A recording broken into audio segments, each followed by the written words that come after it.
I love Mike Hanson Archives. You're ready to run. I hear that. I hear that. I know. I am so angry. When they reinstated those two ATF agents, I took out a half-page ad in the Tribune Herald protesting it. And there's a lot of anger out there, and there's really a reason for it. I want to encourage you all.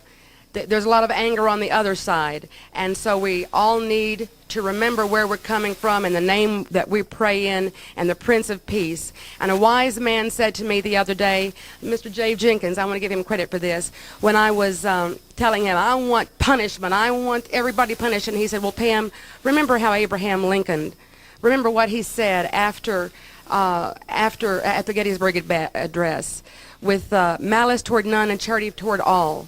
We got to come together, people. We have to come together. There's a lot of anger on the other side. And I encourage you to reach down deep inside your soul and get in touch with the source that you and many of you invoke. And let us be an example. And I thank you, Reverend Otwell, for such devotion. I thank you for such commitment. And I love you all. And love is the most powerful weapon in the world. And we need to start to heal this nation. And a great way of doing that is to reach the American people. And I want to bring forward now Mr. Jack Zimmerman. As you know, this is really not easy for Mr. Zimmerman. When he was here before, he came into a home and he met with his clients, and this is difficult for him. He has not been able to put this away. He's not been able to put it aside. He could just turn away from it and make spend his time doing other. He could be off making money right now, but he is here. He has something to say, and I appreciate him being here. He was very eloquent last night for the TV cameras, and so Mr. Zimmerman, will you come forward, please? While I'm going to speak with him now. Did you want to give an introduction also? Okay. And Ron Engelman, I don't think Ron Engelman needs any introduction. I'm here. This is our MC, folks, Rod Engelman, and most of you know him. For those of you who don't, he was a radio talk show host in Dallas, and he raised a little ire because he tried to help the situation here. And he's a hero to many of us, most of us, all of us. So there you go. Thank you. I think the question really is, thank you very much, why? Look out here and you say, why? Why did this happen? Why did over 80 people lose their lives here at the hands of the government? Was it some sinister plot that the Branch Davidians had, that they were going to foist upon us, the American public? Or was it very simple? Was it very simply the fact that the ATF felt that they needed some film footage of coming out here and getting these Branch Davidians down on their face and going through because they were about to go before the Senate Budget Committee and they needed some good film footage and TV coverage?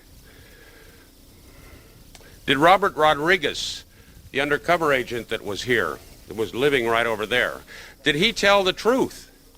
Did he go to the ATF and he told the ATF, his superiors, that the Branch Davidians were peaceful, the Branch Davidians were nonviolent, and then the ATF decided to take advantage of that, and this is the outcome of it? You know, in the affidavit, there was a letter in the affidavit that said that the Branch Davidians planned on doing something in Waco that would make the Los Angeles riots small in comparison. The problem is that this thing was dated 3 weeks before the riots took place in Los Angeles. But that's not what happened. What happened was the government did something that made the Los Angeles riots small in comparison. They showed, as you can see right here, they showed the entire world of the brutality that the United States government was capable of.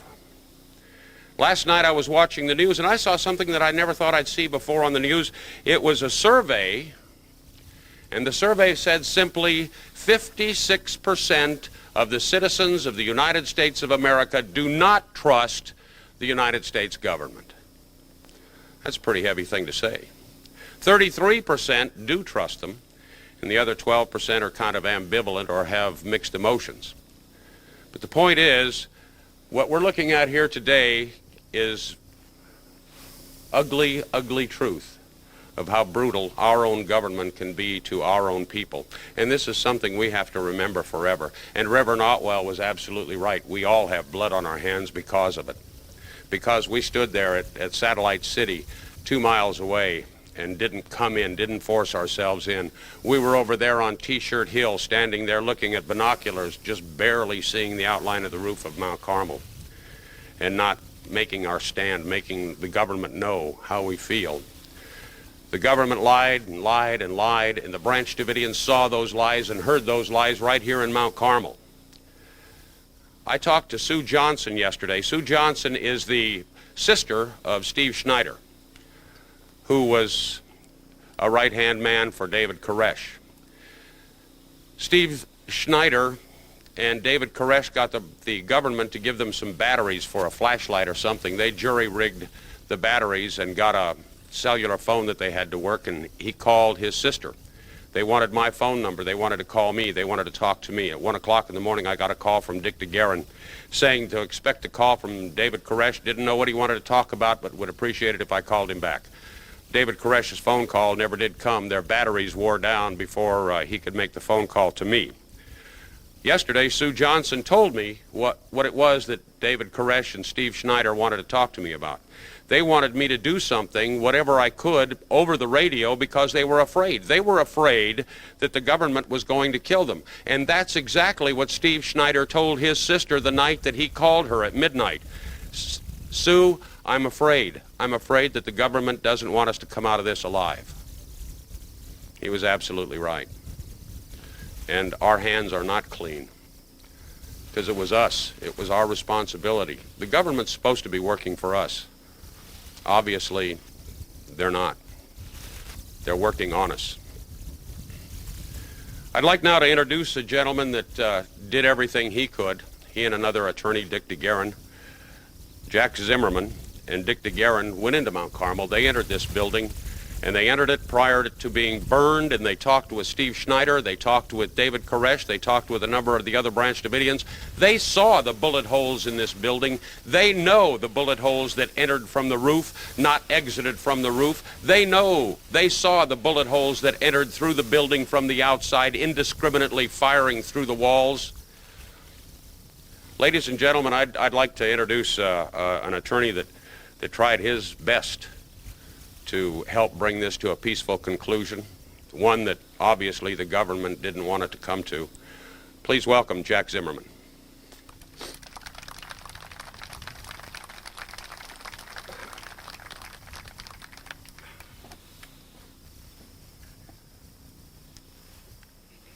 Thanks for coming, Jack. Let me begin by telling you that I take a backseat to no one in this ground here about standing up for what's right. 30 years as a officer of Marines, and while it may not have been successful, Mr. Otwell, I did stand, sir, and I did go in. But enough about me. I think that the remembrance that we have today should be for the victims. I want to talk to you a little bit about those people. They are the most important ones. You can rail at the government, but I think particularly with our members of the media here, the message that has not been transmitted to the people of the United States, at least from my travels around speaking on this subject from coast to coast, is that people really don't know what kind of persons the Branch Davidians were. You'd think that they had horns coming out of their heads, that they were some kind of abnormal persons. Let me tell you about two people from Wisconsin, Steve and Judy Schneider. They were, in my opinion, from having spent 2 full days intensively talking to Steve and several hours speaking to Judy, and then spending many, many hours, including a personal trip into the home of their family in Wisconsin. Let me tell you about Steve and Judy Schneider and their daughter, 2-year-old daughter, Mina. First of all, they were educated people. Steve was a college graduate. They were working people. Judy had worked They'd been out in the workforce. These were not people who just sat around and were lazy and didn't contribute to society. They came from good family. You talked to Sue Johnson, as it was just mentioned, and to her husband Tom, and you talked to Wayne and Karen Peterson, Judy's brother and sister-in-law, and you talk to the parents, and you see, by being in the house like I was, their homes in Wisconsin, and you see what kind of people they were. They were decent people. They were peaceful people. And they were religious people. Now, I first met Steve Schneider on April the 1st, went inside, and was astonished at what I saw. To set the scene, for those of you who don't remember, the electricity had been off for almost 3 weeks. There was no electricity, there was no running water, there was no plumbing. They had been isolated, and they were under siege. Some people say the Branch Davidians were keeping hostages. Just the opposite. The hostages were being kept by the government.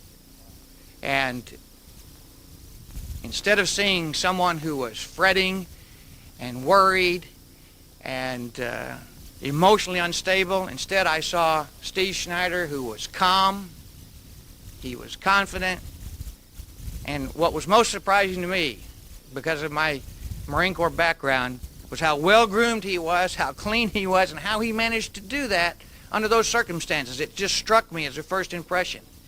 He had on a clean long-sleeve shirt that looked like it had just come from the laundry. He had on a pair of blue jeans and tennis shoes, just like you and I would wear. He was well-groomed, he had a haircut, and he was articulate, persuasive, and calm. Judy was the same way. We spoke for some period of time. She had a wound to the hand. She had been shot in one of her fingers. It had become infected. You recall there was some talk about her being released to see a doctor or send a doctor in, and the government only would permit that if she agreed not to go back in. She chose to stay inside instead of taking that agreement. After we had been speaking for an hour and a half or so, I guess I made some kind of involuntary movement backwards, and it embarrassed her, and she realized that what was causing my reaction was the fact that she had, in order to combat the infection in her wound, had been eating raw garlic, and that there was a characteristic smell that she had become used to because she had done that for so long, but she realized that perhaps I didn't know where it was coming from. Judy was a mother. She loved her child, and one of the things that we talked about was when she came out, not if she came out, when she came out, who would take care of Mina until she was either released on bond or went to trial and was acquitted. And she told me that she wanted her mother to do that. These were the kind of things we talked about. Not some kind of wild-eyed, crazy thing that a lunatic would talk about, but the kind of things that a decent human being, a mother, would be concerned about. What is going to happen to my baby when I come out and go into custody, at least temporarily? When we talked to Steve about what should be done, obviously the correct legal advice was, let's get out of here, let's take this fight to the courthouse, and let's win in the courthouse. And he agreed. He agreed. His reaction from personal conversations to the loss of life was one of distress. He repeatedly stressed how the Branch Davidians were just as upset at the loss of life of the ATF agents as they were of their own, which convinced me that their religious beliefs were genuinely felt. This, although I personally did not subscribe to their religious beliefs, it convinced me, and it convinced Dick DeGuerin, that whatever their beliefs, they were genuinely held, and that they were religious people. They weren't vindictive people. They certainly were not a threat to Waco or anybody else. And that's the key. I think that that message has not been delivered to the American public, that the Branch Davidians were not a threat to anybody. They were out here. They were doing what they thought was called for by their religion, and they were not a threat to anybody. Certainly, they were not threats that deserved capital punishment. Steve reminded me when I asked him, those of you who did not visit inside and haven't had a chance to talk to those that lived inside need to be aware of how Spartan the conditions were, and that the home was in the process still of being built. And when asked about his religious beliefs and what caused him to do this, he reminded me that he left a very comfortable life in Hawaii to come be here and live at Mount Carmel Center. Not the compound, which was the spin put on it by the government. If you remember, Steve became the first lieutenant, and it became the compound and all these other military terms to justify the appearance of all these people in military uniforms out here. But that was Mount Carmel Center. That was their home. And he reminded me that although his beliefs were different than mine, he genuinely believed in that. And when I passed on the messages from his family, personally passed on the messages from his sisters and his parents and Judy's brother and her parents, the response was, tell them that we appreciate their love, we're loyal to them, but I am convinced that what I'm doing is right, and that's what God wants me to do, and if they want to support me, then they need to support what we're doing in pursuit of our religious belief. So to me, there was no question that whatever his belief, he genuinely held that. He wanted to come out. Judy wanted to come out. They were going to come out. And on April the 4th, when Dick and I went in for the second 8-hour period, at 4 o'clock in the afternoon, after we had explained all the legal options to them, and they had left the room and had a discussion with the people that they wanted to talk to, they came back and Steve said, we accept your advice as being correct. We understand that it would be in our best interest to come out right now and walk out with you. However, we make decisions on two levels in here. There's the secular law and the spiritual law. We agree with you that the secular law should say come out today. However, our spiritual law says we must wait for a sign. It was on the eve of Passover, and then you know the history from that. The next time that we talked to them was on it was on April the 14th, when Steve read me a letter that had been written by David Koresh. All over the telephone, he read the letter in which the Branch Davidians, through David Koresh, said that they were coming out and they were wanting to face man and answer the charges. But it couldn't happen until his religious project that he had been waiting to complete was over. They told us it would take about 12 more days. We went back, told the FBI after the attorney-client privilege was specifically waived so that we could do that. We gave the FBI a copy. We read to the press verbatim what that letter stated, and I told them that the excitement that I heard in Steve's voice with his Wisconsin accent, still I can hear it as if it were yesterday, that we believed that they were going to be coming out, and could the FBI wait another 12 days? The answer, of course, was we have all the time that's necessary to resolve this peacefully. And I've got to tell you that after several decades both prosecuting, defending, and serving as a criminal trial judge, it was my opinion, shared by Dick DeGuerin, that those FBI agents on the ground who were in charge, who gave us that promise, were sincere. It's history and extraordinarily unfortunate that their opinions were overridden by the bureaucrats in Washington. And we know that at 6 o'clock in the morning, 2 years ago to the day, everybody in the Mount Carmel Center was healthy, given the circumstances. They were alive, and a few short hours later, at 1 p.m., those who had not been fortunate enough to escape the fire had all perished. What's the lesson to be learned?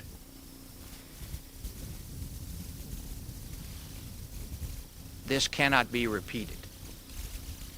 Now, you can shake your arms and you can scream and yell, and we can have demonstrations and so forth, but I've got to tell you that the only thing that the FBI or the ATF is going to respect so that this is not repeated is some court decision that binds their conduct, and or some type of congressional mandate in the form of funding or lack of funding.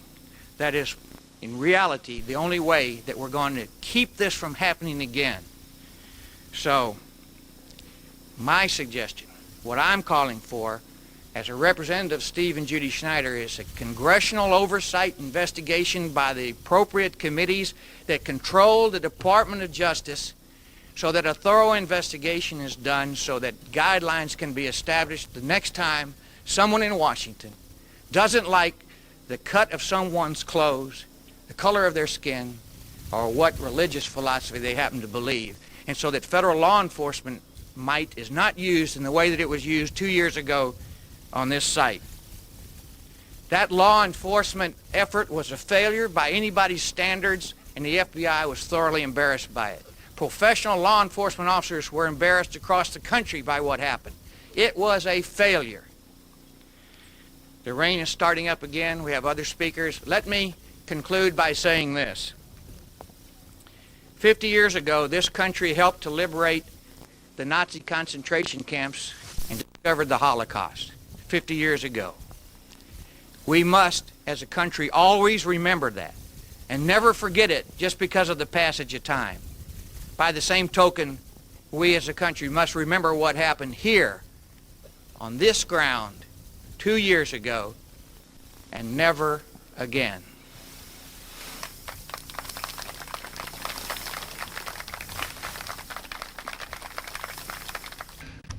Thank you, Mr. Zimmerman. I appreciate that. Some insight that only he and Dick DeGuara know, and our mention.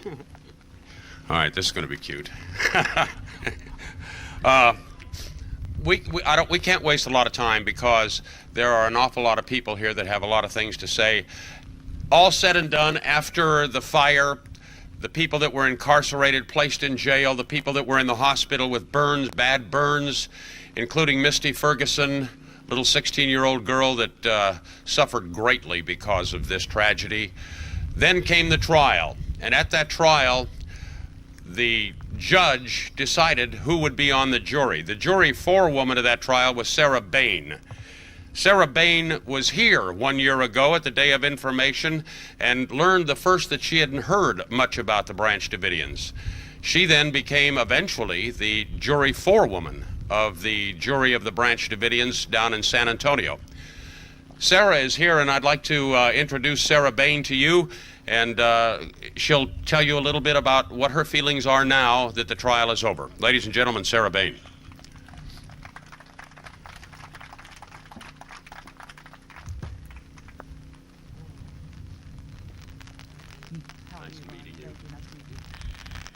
Ladies and gentlemen, I am among one of the most frustrated individuals that probably is walking these grounds today. Frustrated, first of all, because we're even here. Why did all of this have to happen and we even have to be here? In my opinion, there ought to be 120 or 150 Branch Davidians carrying on their daily routine, worshiping whatever their life entailed, still ought to be happening out here. From the jury standpoint, I have found out so much information that we weren't not presented during trial that makes me not pleased at all with what has happened to me personally. This sign over here is one of the very things that I think must be answered for. When we finally were in our deliberation stages, several of us were voicing frustration over the very fact that there were 11 defendants on trial. One of the things that we found some peace, though it was now seen to be false peace, was in saying, well, this is just the first step. There will be more to come.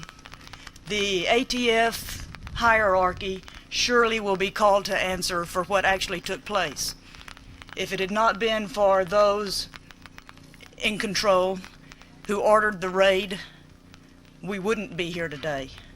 There would be no reason to be here. It would be status quo. There were so many things that should not have happened. If we sat for 7 weeks, hearing witnesses, seeing evidence, having things, we were bombarded with information. And during that time, we would look out across the courtroom and we saw people, supposedly these were the Branch Davidians who had committed these heinous crimes. And yet at the same time, we didn't know these people. We saw one woman, 10 men, and that's exactly really what they were to us. They were not individuals. It was not until I had the unfortunate opportunity of going back to the courthouse in June, when it was time for the sentencing phase, that I had an opportunity finally to meet some of the attorneys, to meet some of the survivors, some of the still existing Branch Davidians, that I came to realize more about who the Branch Davidians are, what they represent, and there is nothing, absolutely nothing that I have learned about the Branch Davidians that could ever lead me to believe that they were involved in any kind of conspiracy against our government. Which makes me even more pleased that we came out with a verdict that said that they were not guilty of a conspiracy to murder anyone.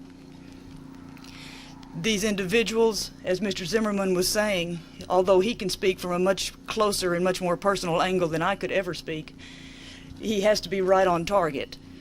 All I see are loving, caring, religious folks who ask for nothing more than to be allowed to carry on with their lives.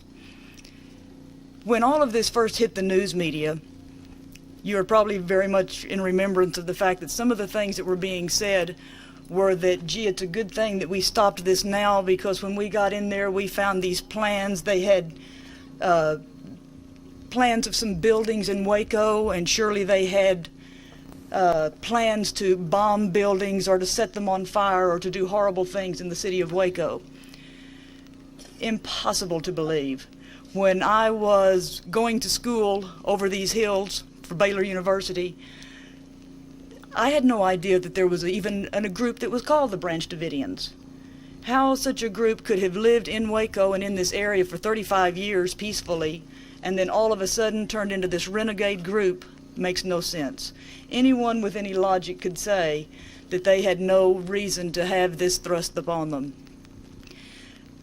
I am here hoping that, even though I wish we didn't have to be here, something must be done to keep this before the American public, to see that it doesn't happen again, to see that no more children die, and that no more crepe myrtles have to be planted row on row. Thank you.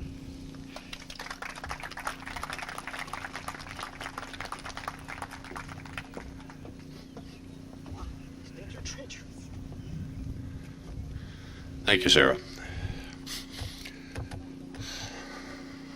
All of this took place. There was an author, a writer, a gentleman that saw what was happening, didn't like what he saw, and decided to do some investigating, and did a lot of investigative reporting on what happened here, found out a lot of inside information about the government's thoughts and what the government had done and the reason they had done it. That gentleman wrote a number of articles, all of which I've read, in the Soldier of Fortune magazine.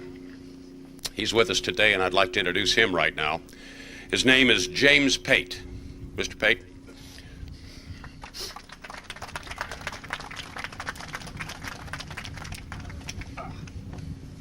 Thanks, Ron. You look a lot drier than I do. Well, I've been trying to stay dry. It's kind of hard.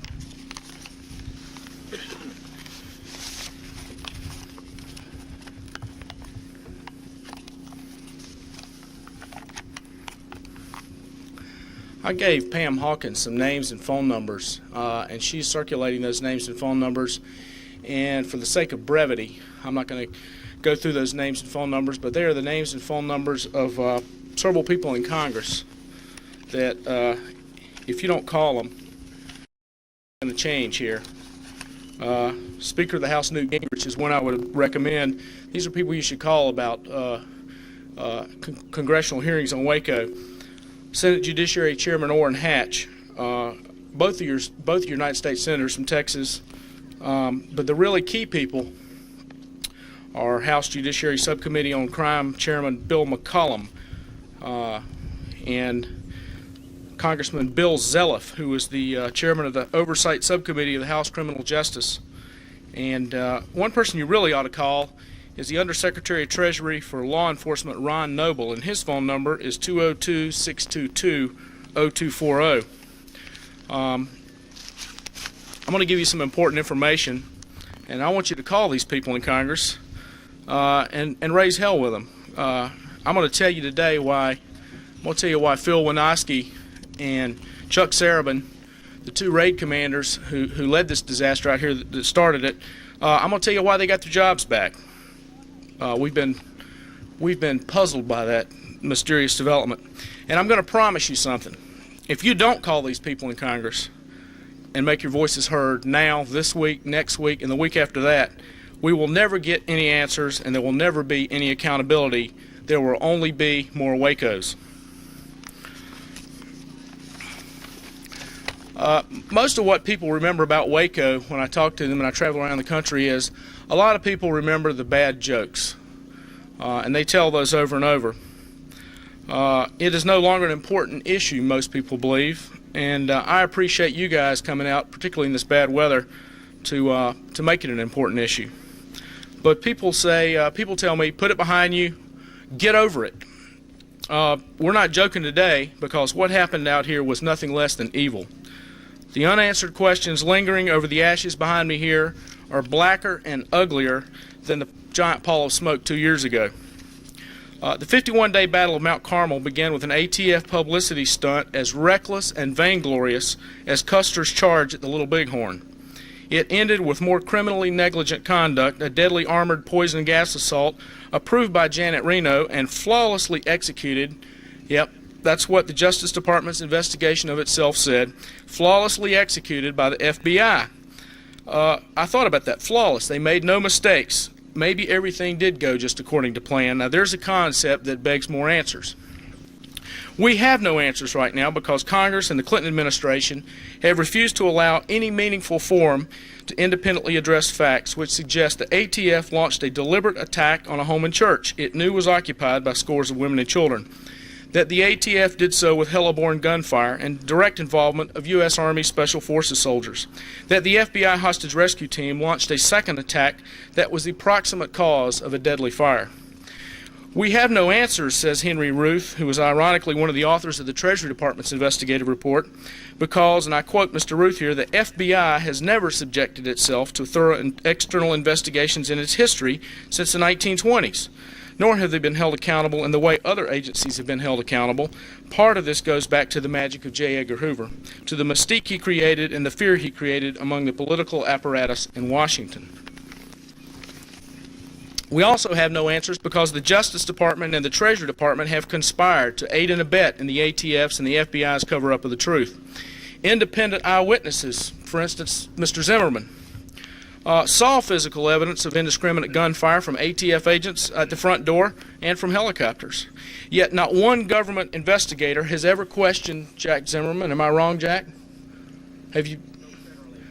Okay. No, well, right. No federal investigator. Or Dick DeGuerin. And a great body of physical evidence has emerged refuting the government's claim of mass suicide, suggesting that most victims were killed by the chemical Janet Reno said was so safe to use on those children that she was so worried about. There must be some reckoning of the facts, accountability for acts, and meaningful punishment of the guilty, because without it, federal law enforcement is, in the eyes of many frightened citizens, losing the legitimacy necessary in all societies except police states. Law enforcement agents cannot be allowed to be above the law, even acting in their official capacities, especially acting in their official capacities. Facts do not lie, and facts must be acted on. We have many new facts. We have many disturbing questions, and we have no meaningful answers from the government because President Clinton and Congress haven't allowed it. We do know one thing. If the ATF charged in here like Custer, the effect of the FBI's policy on April 19th was no less deadly to the Branch Davidians than the Army's rules of engagement toward the helpless, unarmed Indians at the Battle of Wounded Knee. It's not surprising Clinton and Congress are reluctant to delve into the Waco massacre. The answers promise to be painful for everyone. But it is a healing that needs desperately to occur if the government is going to continue to enjoy the allegiance and confidence and legitimacy in the eyes of its citizenry whose members have so lately and sorely been abused. Such healing is of vital importance to the survival of personal liberty in this country. Time may be the tincture that cures all ills, but 2 years after the Waco massacre, our leaders still turn a blind eye to this festering sore on the national soul. Instead, the United States executive branch, which includes the Federal Bureau of Investigation and the ATF, has made it clear that they will not admit wrongdoing, will not correct wrongs, and will not punish the guilty. To the contrary, the same government persists in tightening its noose around our necks by steadily eroding rights and liberties. Career bureaucrats and the people elected to supposedly protect and preserve our liberties say they do this for our own good, for the sake of public safety. Unable to cope with crime, government wants to take away a citizen's right to protect himself. Then government uses crime as an excuse to take away more liberty. For those who have not read history, public safety can be synonymous with state security. And that fact is as true today in the United States as it was in Hitler's Germany in the 1930s. And in the 1930s in Germany, it was not just politically incorrect, but downright dangerous to question the actions of police agents for any reason. Our federal law enforcement agencies made it crystal clear that on the ground where we stand, that right or wrong, the government is willing to use overwhelming deadly force, even when scores of innocents are endangered, and if you resist, the government will simply kill you, no matter how minor the alleged crime, and they will kill anyone who stands with or even near you. Make no mistake about this. No matter what Janet Reno might say, watch what she does. Pay attention to actions, not to words. And that's what I encourage you to do with Congress in the next few weeks, because I'm still very skeptical that there's going to be a meaningful forum provided in Congress. Republicans have pledged to give a smaller government. That's what they say, but watch what they do. While they've been trying to pass the contract with America, the law enforcement bureaucracy, unleashed by President Clinton in the name of public safety, have taken out a contract on America and on liberty and on anyone or anything that stands in their way. To paraphrase the Bible, what is to be accomplished from all this for our nation and our society if we gain a whole world of public safety or state security and sacrifice our national heart and soul? What is to be gained when crime fighters become baby killers? What kind of upside-down world has evolved when our president, our Congress, and our news media clamor for an investigation into the deaths of 3 citizens by foreign soldiers in Guatemala, yet they are uninterested in the deaths of almost 100 men, women, and children at the hands of U.S. police agents in our own country? What kind of Orwellian doublespeak have we embraced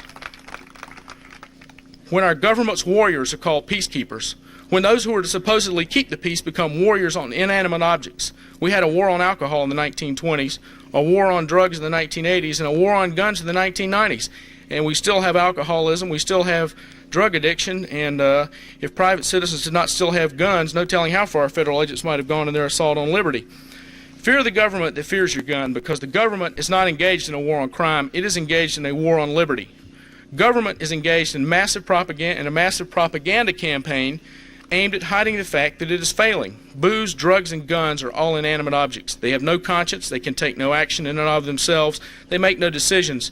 In the real world, wars are waged not against inanimate objects. Wars are waged against people. And people, many of them innocent people, are the ones who die. Also killed in the process are the essential liberties, the heart and soul of what the founders of this country sought to establish. Many unwitting citizens have been conned by the government's propaganda into yielding their liberties to the government in the name of public safety. And I think Waco played a big part in that. That, my friends, is a one-way street.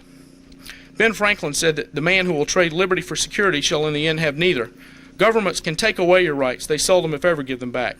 The cloak of public safety is an alluring garment, but the fit is ever tighter and difficult at best to remove. Once that liberty is gone, you can't get it back without a fight.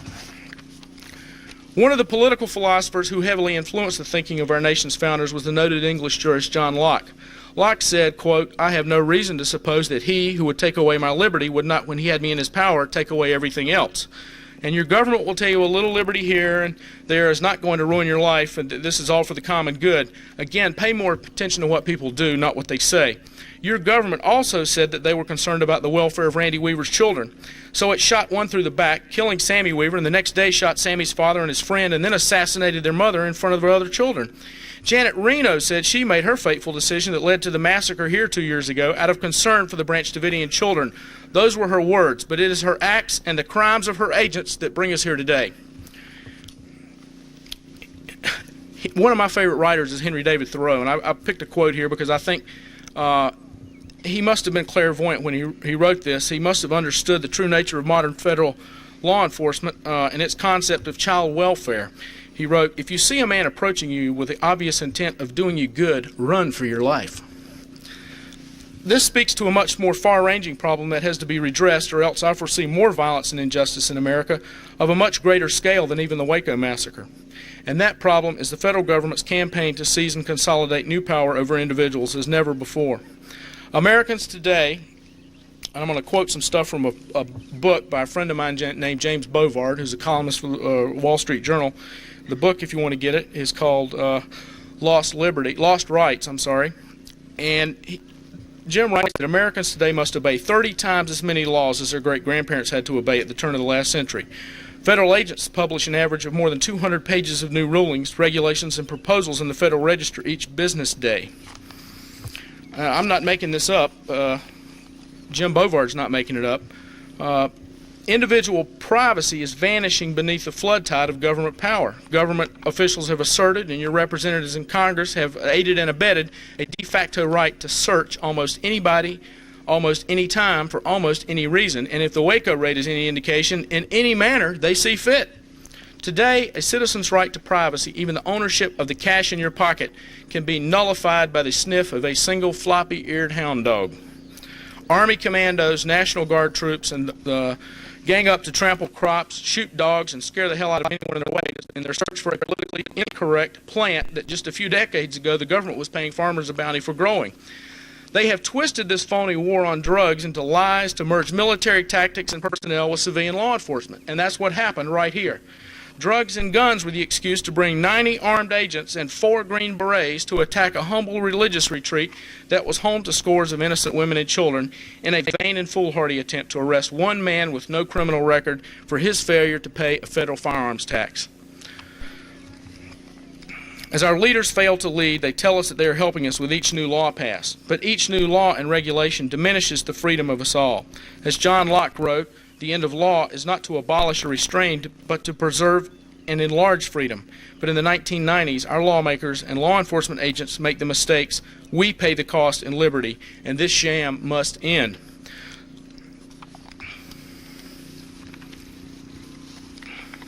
Our politicians have sought to maximize social progress by maximizing the number of people labeled as criminals. These new criminal classes were not created through changes in people's behavior, but by politicians moving the line between legal and illegal behavior. And the more new crimes have been invented, the less the government has protected citizens against the old crimes. In Fayetteville, North Carolina, my family's hometown for just about since the lava cooled in that part of the country, on the same site that the state ratified the United States Constitution, there now stands in the middle of downtown traffic circle an old public market house. From the steps and balconies of this old market house, estate sales sometimes occurred in times past in which slaves would be sold and slave families thus broken up, their fates decided by the whimsy of a bidder's fancy. And as well as we all know, that was not only wrong, it was evil, and evil we paid for with the blood of hundreds of thousands of men. Today, your liberties and my liberties are put on the election block, and our rights are sold and bartered according to the latest political deal-making. In the same way that it is morally reprehensible for one person to buy or sell another person, it is also immoral for our elected representatives to auction off the liberties of U.S. citizens. We have paid dearly for idealizing the state, and that's what a lot of the opposition to us is all about. People want to buy the government's line. They want to believe what the government tells them. But there's no virtue in denying the law of gravity, because gravity is not just a good idea, it's the law. There should be no virtue in denying the limitations of government. Good intentions, Ms. Reno, are no excuse for perpetual failure and growing oppression. The more we glorify government, the more liberties we will lose. The time has come to face up to the pervasive failures of government, especially such monumental atrocities as the Waco massacre. We must not only take corrective measures, we must punish the guilty. The time has come to radically reduce, by whatever means necessary, the power of government officials to coerce, expropriate, and subjugate other Americans the way they tried, and I think they did, to the Branch Davidians, because of their religious beliefs or for any other reason. America needs fewer laws, not more prisons. By trying to seize far more power over our citizens than is necessary, the federal government is destroying its own legitimacy. It was a revolt against growing arbitrary power that sparked the first revolution in this country. And when I say revolution, I'm not just talking about the war with England that led to independence. The war was only the effect of the revolution. The revolution, John Adams tells us, was in the minds of the people. And revolt, and I've traveled a lot in this country in the months and the years since Waco and talked to a lot of people, and I'm confident of this. Revolt, or at least armed resistance, is on the minds and on the tongues of many people today precisely because of the government's refusal to be held accountable for the travesties of justice such as occurred on this hallowed ground. People, not just political extremists and social activists, but ordinary, hard-working people of the heartland who worship in mainstream churches, pay taxes, and consider themselves patriotic Americans, they have grown afraid of the federal government's power. They've realized it's dangerous to be right when the federal government is wrong. These are the same type of everyday folks who band together when the government authorities moved to confiscate firearms on April 19, 1775. The government was upset because male citizens had been organizing into independent paramilitary units. Does that sound familiar? The ordinary citizens who confronted the British soldiers at Lexington had no intention of fighting and in fact had been ordered not to fire. And as often occurs in this kind of confrontation, there was a nervousness about the whole operation, and somehow someone fired a shot and started a war. We know who fired the shots that started the Battle of Mount Carmel, the ATF. They still deny it. But the initial statements of several ATF agents to Texas Rangers confirm it. Some of the Green Berets who trained the ATF for the Waco raid, whom I have interviewed, say nothing else was ever considered and nothing else was ever rehearsed, except what millions of people on TV saw, ATF agents trying to flashbang and shoot their way into a religious retreat. The ATF, of course, did not have a no-knock warrant, and the agents charging the front door had no warrant at all, had not read or even seen a warrant. That constitutional requirement was a small detail that the ATF overlooked. The Treasury Department report on Waco said they had no raid plan until 3 days before the raid. That too is a lie, one of many, and I have a classified Army document I've just written about, dated 25 days prior to the raid, in which an Army lawyer, Major Philip W. Lindley, Assistant JAG Officer for the Army Special Operations Command of Fort Bragg, North Carolina, referred to the ATF's raid plan as part of the Army's evaluation of the ATF's training request. And Major Lindley's memo, for the record, indicates the ATF asked for the presence of Green Berets, and I quote, in proximity to the target, end quote. And at least 4 Green Berets were here that fateful day, and I'll tell you who they were: Sergeant First Class Chris Dunn, Staff Sergeants Warren Ackley, Bob Moreland, and John Wilson. And I'd like somebody to put these men under oath and ask them what they were doing here, where they were, and why they were here. Major Lindley, who had his career threatened over this memo, characterized the ATF raid plan as, quote, an actual law enforcement mission with civilian targets to be attacked. And he didn't say it was a law enforcement mission with search warrants to be served. It was a law enforcement mission with civilian targets to be attacked. That's the Army's characterization of the ATF raid plan. He also said, and I quote, the degree of involvement proposed crossed the line and exposed everyone involved to criminal as well as civil liability. I mean, you can't get much plainer than that, folks, not where I'm from. After consulting with other military lawyers, Lindley said all agreed that the raid plan was not advisable. As I said, Major Lindley had his career threatened over this. Some other people did too. But no doubt there are many other good and honest government employees who we do not know of who have been threatened if they dare step out of the government's dark shroud of silence into the light of day and speak the truth. There are also, and I know you're not going to like to hear this, but there are also good and decent agents in the ATF and the FBI who wish they could speak up and tell the truth, but they don't dare, because they have homes and families, and they know firsthand what the federal government can do to homes with Bradleys and M1 tanks, what can be done to families with poison gas, and they are as frustrated as you and I. I've got a couple of letters here from ATF agents. I want to read them to you. They're about Waco. and they're published in the National Association of Treasury Agent newsletter. It's called The Agent. And I just wanted to I picked a couple of samples here to tell you that they're just as worried about this as we are. The first one here says 4 ATF agents were killed during an ATF search warrant execution on February 28th. After an investigation by outside experts commissioned by the Treasury Department, the official report indicated that ATF supervisors Serabin and Winoski had neither the experience nor training to command such an activity, that they knew the crucial element of surprise had been lost, that nevertheless they ordered the assault on the Davidian compound to proceed, and finally they later lied about the whole thing. Winoski and Serabin were placed on paid administrative leave for almost 2 years. In late October of 1994, Winoski and Serabin were fired by ATF. Several weeks later, in mid-December of 1994, they were reinstated. Am I missing something here? Didn't 4 agents get killed? Weren't scores of women and children slain? Was the Waco report wrong, or has this only been a bad nightmare? This whole thing is rotten and stinks to high heaven. I want to read you one more letter. It's very short. I believe Serabin and Winoski have the proverbial smoking gun. Why else would ATF cave in and give them a favorable settlement with such record-breaking speed? Maybe an impartial investigation will disclose that back in February of '93, Serabin and Winoski were only following orders. An investigation may reveal that they've been covering up for someone higher in the ATF chain of command all these months. And that's what I want to talk to you about right now. We now know who that higher-up was. The Friday before the raid, former ATF Director Steve Higgins promised his bosses in the Treasury Department that if there was any hint that the element of surprise had been lost, that the raid would be called off. And as we know, the ATF raid commanders, Phil Winoski and Chuck Serabin and Ted Royster, all knew that the element of surprise was lost. All the agents in the raid knew the element of surprise was lost. Mr. Serabin and Mr. Winoski were fired for ordering the raid to go ahead anyway.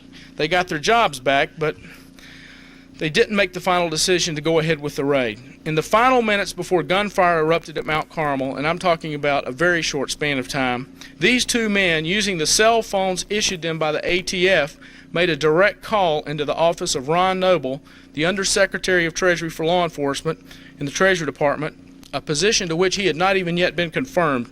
Mr. Noble, you see, is the man who was in charge of producing the Treasury's investigative report on the Waco massacre. Well, how convenient. He is the same man who gave the final go-ahead for this raid. It wasn't until lawyers for Mr. Winoski and Mr. Serabin subpoenaed the cellular phone records for 28 February that the Treasury Department suddenly offered them their jobs back, with full back pay and even to pay their attorney fees. I want you to call these people in Congress and ask them why Mr. Noble has not been put on a witness stand and put under oath and ask about this. Because I tell you, if Mr. Noble knew, Mr. Benson knew, and that puts his resignation as Secretary of the Treasury in a whole new light. Ask your congressman just how badly one must err to be held accountable. How bad do you have to screw up to be fired from a federal job? What degree of incompetence, malfeasance, malice, or pure evil must be proven to hold a federal law enforcement agent accountable? I'd like to know. As columnist Paul Craig Roberts, himself a former Treasury agent, wrote in the Wall Street Journal, Waco happened because federal agents don't expect to be held accountable. There is no higher authority looking over their shoulders. We need a permanent special prosecutor to investigate and bring indictments against both federal agents who use excessive force and U.S. attorneys who bring phony cases in order to cover up those abuses. Nothing less than the credibility of the federal government is at stake. I'm going to ask you to do one more thing. I want you to pray, because I know there are a lot of people here who believe in the power of prayer. And I want you to pray that that the conscience of the people who are out here, all the FBI agents, all the ATF agents, are going to work on them and are going to make them come forward and tell the truth. I want you to, I'm hoping that Judge Walter Smith here in Waco, that his conscience is going to be prodded by the power of prayer. Walter Smith is a disappointing specimen as a human being. He was, in my estimation, a half-assed citizen and a half-assed Republican, And when you put it all together on the judge's bench, he was a whole ass of a judge. I want you to pray that people like Jeffrey Jamar, who's had to resign his job, because this has worked on Mr. Jamar. I've seen him. He's aged a lot. This has aged him a lot. I want you to pray that these people think about this and people come forward and tell the truth, because that's really important. The Davidians tell me that their dead friends and family members are at peace and that judgment awaits the living. For everyone involved, the living and the dead, the festering rot of injustice continues, unalleviated by the salve of truth. And when these people who are here go to bed at night, I want them to dream about this. I hope they do. I want their sleep to be stalked by the specter of the people who died out here in the fire, whose fervent prayers, probably muffled by gas masks as the flames lit closer, maybe by the desperate pleas of children groping through black smoke, crying for their mothers and fathers. And perhaps their sleep will be haunted by the shrieks of agony as hellish flames roar through their dreams. Thank you.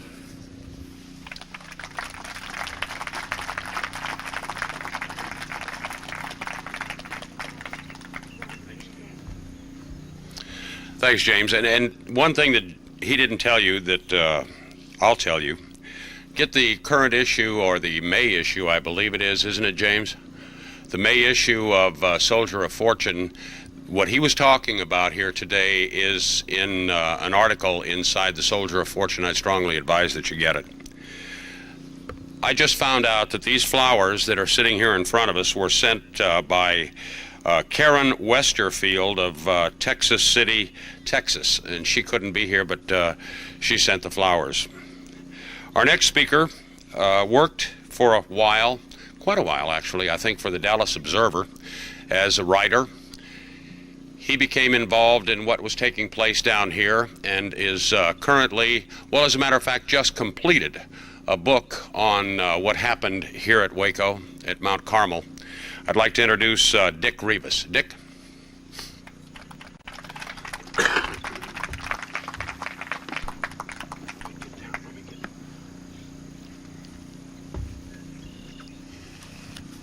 I'm supposed to speak 10 minutes, and I hope I make it short of that. Just yesterday, I sent off the final draft of what I believe will be the definitive book about what happened here. The book doesn't have a title yet because we live in now, marketing departments give books titles and not authors. My publisher, Simon & Schuster, will spend the next few months trying to gear up a sales campaign for that book. For a writer, it's kind of a brave new world, but this will get the word out. Most of what I say in that book will sit well with most of this audience, which in speaking to it, I'm kind of preaching to the choir. The book is 100,000 words long and covers everything I learned in about 18 months trying to figure out what happened here. Before I say anything about what happened here, I want to mention someone. There's a guy in Maine, the civilized state of Maine, I might say, named Mark Sweat, who last week wrote me an email message saying, "Revis, if you're going to speak, speak for all of us." Mark Sweat is an average American whose father is in an old folks' home. He's been unemployed so long since the economy went south that he's not even bitter about it anymore. And he's devoted these last few months to collecting the religious documents of those whom you call the Branch Davidians and putting them in electronic form. I don't think that anybody can fully understand what happened here until they see those religious documents. If you want them, I will give you Mark Sweat's email address. The other thing I'd say, is this is to those of you in the press, is that if you ain't hooked up to email, you're behind. Now, for what I have to say. I am speaking mainly to the press this morning because this has been my career. It was my father's career. It was my grandfather's career. I am a priest and a practitioner of the press and don't know a lot about a lot of other things. The reason why I quit a salaried job to write this book was not because of anything I felt about the government, though I felt it was wrong from several things I saw, but was because I thought it would get me personally a little closer to solving a problem that all of us have, and I hope that it will get the readers of my book closer to that. And that problem is of the blind men and the elephant. Most of you know this story. I think it originally comes to us from Kipling or India. It's about a bunch of blind men who go out to look at an elephant, and one of them says, "Oh, it's like a snake. He's holding its tail." And another says, "Yeah, but it's like a big snake. He's holding its trunk." And another argues that it's like a tree because he's holding its leg. This is the central problem of human existence. We don't know who we are. We don't know where we are.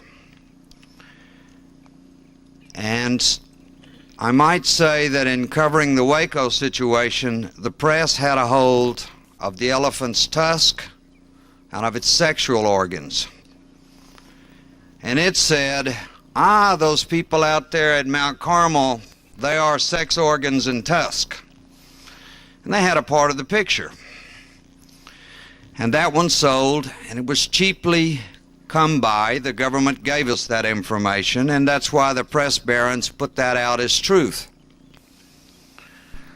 But there are all kinds of truths, and none of us know which one is absolute. That's the problem of human existence, at least in the secular world. Now, when you look at what happened here, there are always two sides. We don't talk much about the second side. The second side is religious. It says God sees that elephant, and if we have faith in Him, He will tell us as much about our existence as we need to know. The people who lived here believed that, and their take on what happened involved that belief, which no one in the press has fathomed yet, which most of our constitutionalists ignore, which is beyond our discourse, and which is the very most important question in our lives. I'm not a religious person, but that search for the whole elephant, for meaning, is what life is about. One time I asked one of the residents of Mount Carmel, I was sitting in a restaurant with them smoking, and I said, "When are you going to get around to asking me when I'm going to accept Jesus Christ as my Lord and Savior?" Because I was expecting that from Bible beaters. And what they said was, "Well, we don't do much of that because what we believe can't be explained in 15 minutes. When you begin to look at what they believe, you're going to find out that's true. Almost every person who lived on this property was an intellectual of the Bible, in the same way that the American nation as a whole is a bunch of football intellectuals. They knew its ins and outs.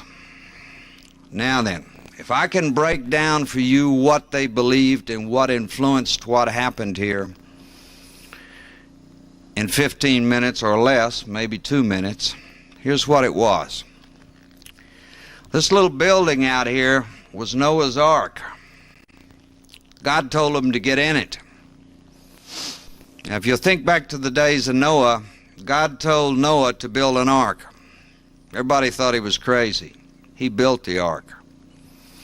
God told Noah and whoever he could get to get in that ark. They got in that ark 7 days before the flood. These people out here were in their ark. The flood hadn't come. The Bible says no more water or the fire next time. They were expecting it to come. They were expecting fire. They were expecting to be attacked by Babylon. And Babylon is just this secular world where we're confused and we can't decide what the truth is. They were expecting Babylon to attack them, and sure enough, along comes Babylon and does it on February the 28th. The whole secular world then said, why don't you come out? Why don't you surrender? And why don't you send your children out? And the people on the inside says, God has not sent us a sign. The fire hasn't come. And they stayed inside waiting to hear from God. Secular people say, well, why didn't you send the children out? And some came out. But the essential answer to that is, do children not have souls? The person who is religious does not put life on this earth as his principal value. His principal value is eternal life. God told them to stay in that ark. If they stayed in that ark, God was going to take care of their eternal life, and nothing on earth compares to that. So the people who died here are in their own circles regarded as martyrs to religion, which is supposed to be untrammeled in America. You can look around and see the results, and they've been trammeled a little. That's all I want essentially to say this morning. I want to tell you that there were two reasons. When you look at this situation, there are two forms of logic. One, and Mr. Pate is the master of it, is the logic that the government had. The logic of the blind men holding the elephant. The other is the logic that the believers had. Those people who believe that God was showing them what the elephant is really like. You can't understand this situation without keeping in mind the tensions of those two views, which essentially are incompatible. I have one last thing to say. I came down here during the siege when the government was handing out information that the press barons took and sold to everybody at a higher price and made a good profit from. And I looked at the situation and I said, there ain't no story here. We can't get it till it's over. That's when the documents will be around. That's when the people will be around. That's also when the press abandoned Waco. When this building burned, everybody left as if they were here to cover a visual story. TV has its own logic. Maybe that's what it should have done. The print media should have hung on and gone through the documents that were available. They're a bird's nest on the ground. And demanded the documents that the government has not yet released, some of which it tells us it will not release until the year 2000. I don't know why they want to hold on to them, keep them in secret that long, but it's going to be that long. But I saw something here that changed my mind and that interests me in this story. I went with a man who calls himself a constitutionalist to file some papers in court. And he was arrested for trying to file papers in court. And I said, Dick Revis, when have you ever seen the government behave this way before? I'm not too shocked by much of what this government does. I had seen it before.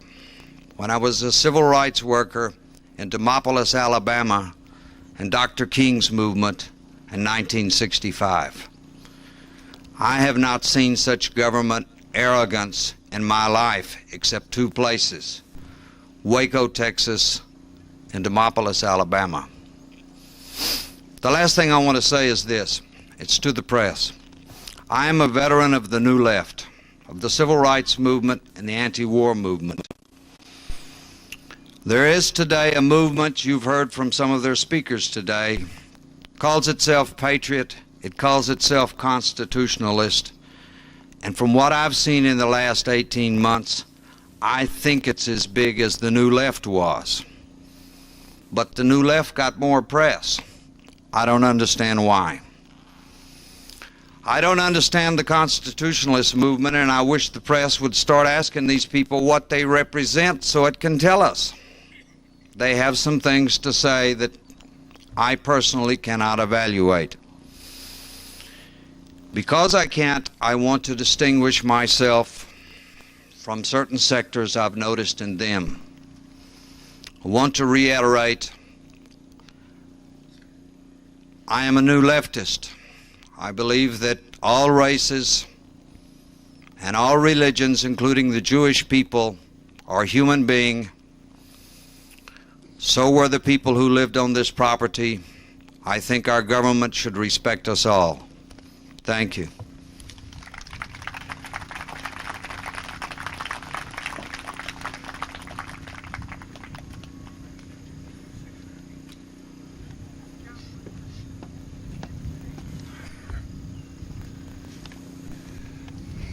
Thank you, Dick. A lot of rumors going around here right now concerning Oklahoma City. And evidently it has happened. Federal building in Oklahoma City was bombed this morning. Bob Brick's office is in the building that was bombed. Nobody knows who was injured at this point or if anybody was killed. Buck Revell, I think we all remember him from here in Dallas, he said that bomb fragments were found and he believes it to have been a terrorist attack, and did mention that today was the anniversary of the fire here in Waco. However, I just received a report a couple of minutes ago that said Hamas has taken credit for the bombing. So that's all we know at this point, is that the federal building in Oklahoma City has been bombed, and I guess it must have been a pretty big bomb because damage was done to a building next door. And that's all we know at this point. We're going to take a little bit. I've got to make an exception here. Gordon, if you'll hang on 1 minute. Gordon Neville will be up here in a couple of minutes along with, he'll introduce Ramsey Clark. But at this time, I'd like to invite Pam Hawkins up. Pam has a poem that she would like to read, and ladies and gentlemen, Pam Hawkins.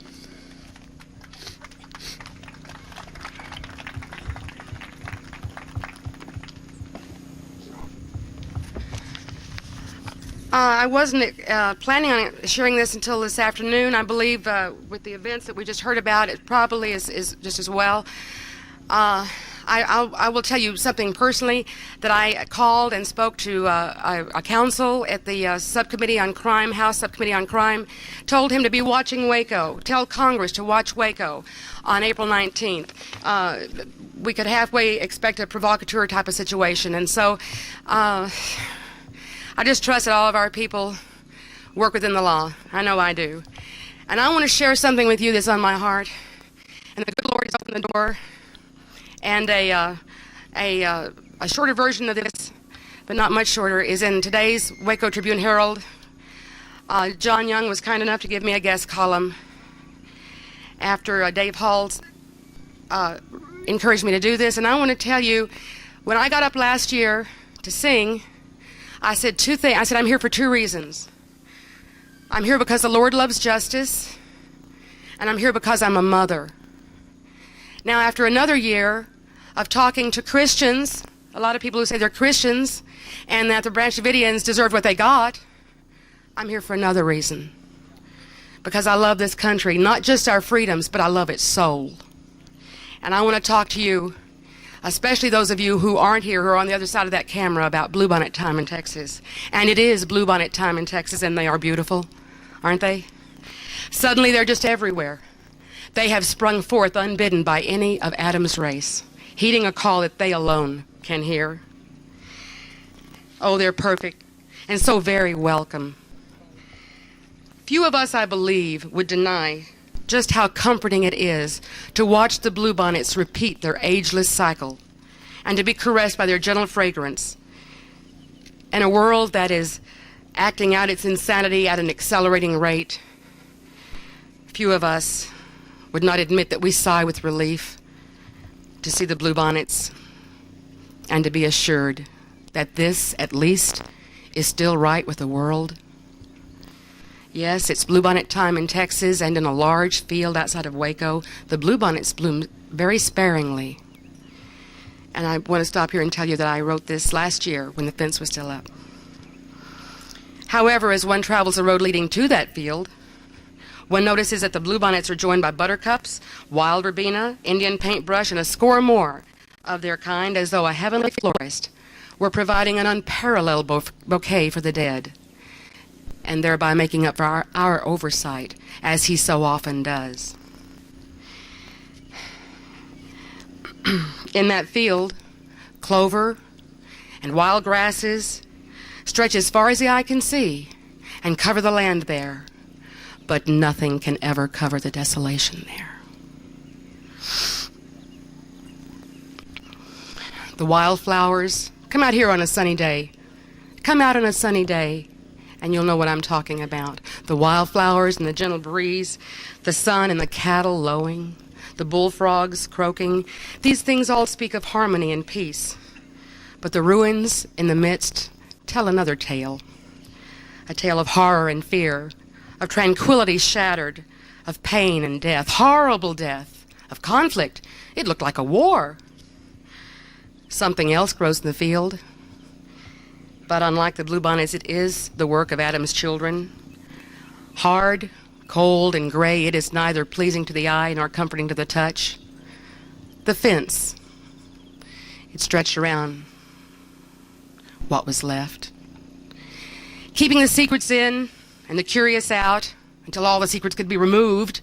But I'll tell you one thing, it could not contain the questions. Oh, so many questions, so few answers.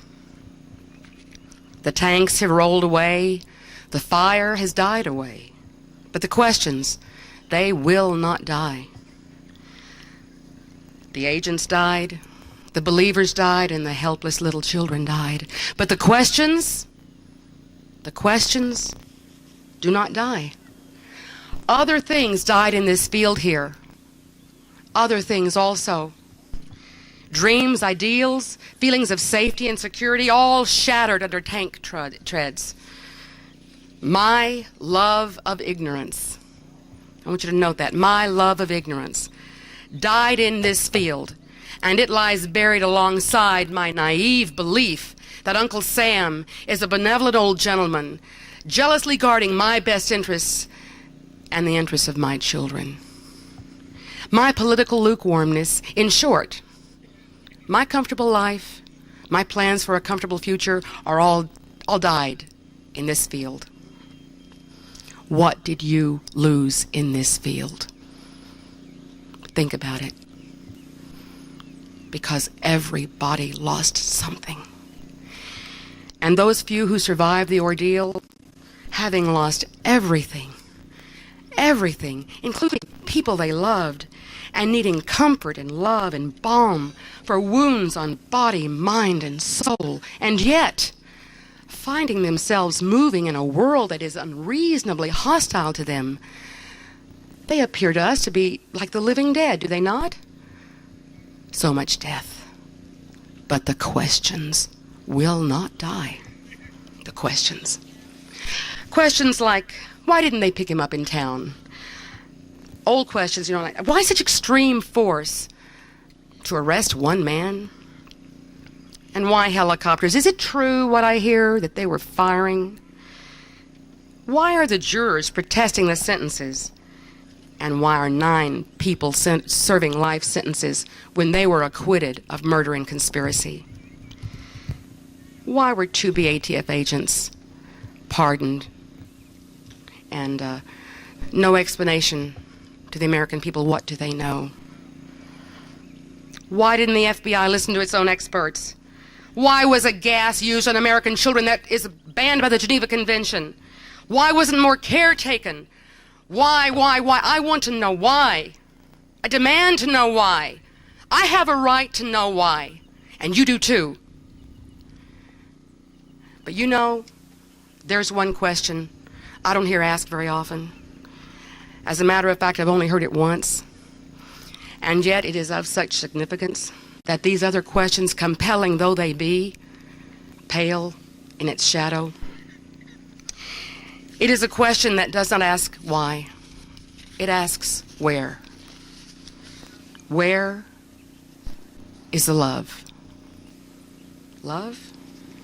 Love? Yes, love. Where is love? It takes many forms. Where is it? I mean, God is love, and many of us believe that He dwells in us. So where is love? Where is love? We've seen the anger and the hate and the outrage. But where is the love? In this city, in the shadow of so many church steeples. Where is love? Brave love, daring love, love that will reach across an invisible and yet very real barrier.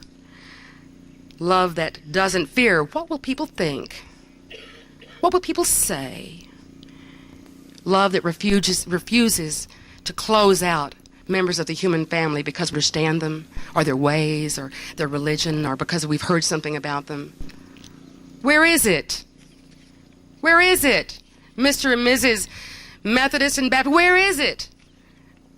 Presbyterian, whatever, just go down the list. Where is the love? But the media masters, like so many Pied Pipers, spin a tale, play a tune that suggests to us what we should believe, practically how we should react.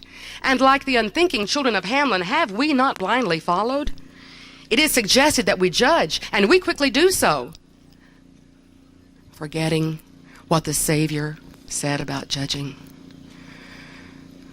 But what happened here was so monstrous, so horrific, and yet so close. It's just really more convenient to judge these people and wash our hands of it, get out of our mind, and bask in our own self-righteousness, forgetting that the Savior condemns self-righteousness. Do we not seal our own fate? In this nation, so uneasily balanced on a precipice, sermons are preached, hymns are sung, but where is love? Where? Huge amounts of energy and resources are expended, raising elaborate monuments to a simple carpenter. And what is the one thing he wanted of us? The one thing he wants of us above all? He who would leave the 99 to seek the one lost sheep, what does he want of us? That you love God and love one another. Love. Where is it? I'm not asking these questions idly or just because I want a chance to get up and be in front of a lot of cameras, but because I am grieved for the soul of this nation. And I believe in the future of this nation. I believe it does have a future, and I believe that we have to start with the heart.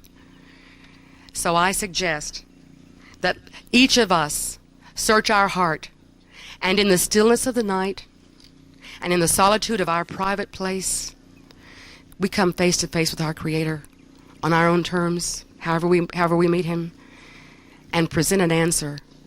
Because, my friends, I'm telling you something true. When all the rhetoric has ceased, when all of the causes no longer matter, when you and I are dust, even when this groaning globe we so proudly rule is nothing but a cinder floating in space, even then, this question will haunt us. It will chase us, my friends. It will chase us and follow us past today, through tomorrow, beyond history, and into eternity. Where was the love?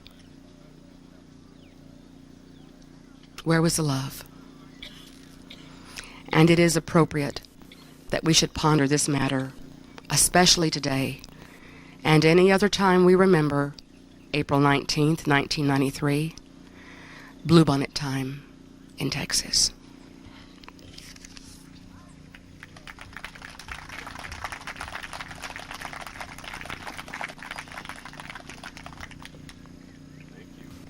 A little more information on the bombing of the federal building up in Oklahoma City. As I understand now, it was the federal courthouse. The ATF headquarters are headquartered in the federal court building. As I understand, They have evacuated the FBI building in Oklahoma City. I also understand that they found another bomb and they're afraid it's going to go off. And there's a children's daycare center or something nearby, and as I understand, a couple of those children were injured and have been taken to the hospital. Thus far, we have not heard of any deaths as a result of the bomb, but there's a possibility that there is another one there and they're afraid that it might go off. Now I'd like to introduce a gentleman that became involved in an investigative manner here in Waco and uncovered unbelievable amounts of information that was unknown to most of us. And he investigated what took place here for some time and is now involved in one of the lawsuits against the federal government. Ladies and gentlemen, Gordon Novell.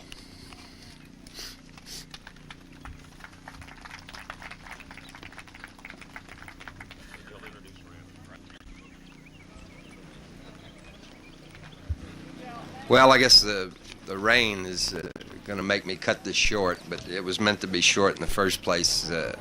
Most of the reason I'm here today is to introduce Mr. Clark. It's about the only reason I got in or had enough courage to get involved in something, an investigation like this, because the government, I'm sure, is not too happy about this. I was just commenting about the Oklahoma bombing. If it's near the ATF, headquarters, I would almost chalk it off to the ATF bombing their own headquarters so that people don't remember what happened out here today. My heroes in this travesty and the people that came after it, I concur with the originating speaker out here who said we all should have marched on this place. That's what we did wrong. We didn't do that. And this was a good reason to lose your life trying to stop something. So we're after the aftermath now. My heroes in this thing of Ron Engelman and Dewey Millay, Scott McQuaig, a lady by the name of Carol Moore, who you'll read her book, Massacre of the Branch Davidians, Jim Pate, so eloquent up here, Tom Williams and Dave Hall.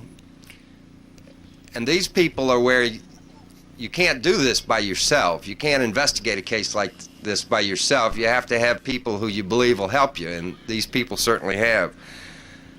There was a lawyer, which is almost a dirty word today, who stopped being a lawyer and became a children's poet. And he wrote a poem recently about it, and he calls it The Children of Waco. And I'd like to just quickly read it and introduce Mr. Clark. They carried away the wreckage, and they scraped the earth 18 inches deep and hoped we would forget. But I have become suspicious about how they used words like cult and concrete bunker and pit, and how we repeated the words until Davidian became a synonym for kook. I have become suspicious. I have begun to remember. I remember there were 17 children, infants and toddlers, who lived in the arms of the American dream until American thunder rained bullets down from an American sky and the air around them turned white with powdered poison. I have begun to remember how toward the end they huddled together in an empty food storage room and hoped the flames would pass, and hoped somehow to survive the pain of the poison gas. I remember the explosion we saw on the television news, a 3-second ball of fire that swallowed the souls of 17 children and haunts us today like an unforgiven sin. They carried away the wreckage, they scraped the earth 18 inches deep and hoped we would forget. But now, after all this time, I have begun to remember, and I want someone to tell me. Why was our government here in the first place? Why did they make a circus of the original assault? Why, when the water had almost run out, did they ventilate and burn this church? And why, and finally, What are the names of the men who set the concrete cutting charge that exploded in a 3-second ball of fire, killed 17 children, and burned a hole in the soul of our nation? When they bulldozed away the wreckage and scraped the earth 18 inches deep, these are the questions they hope we'd forget to ask. The lawyer's name, who's no longer a lawyer and is a poet, is Brod Baggart, and he says he's going to get involved back in this case. The gentleman who's about to come up here has affected my life probably more than he really knows. He stood courageously for freedom and truth and justice for over a quarter of a century. He is one of the great heroes in the aftermath of this sad affair, because cowards like me wouldn't have the guts to do it without him, I can tell you that. His name is Ramsey Clark.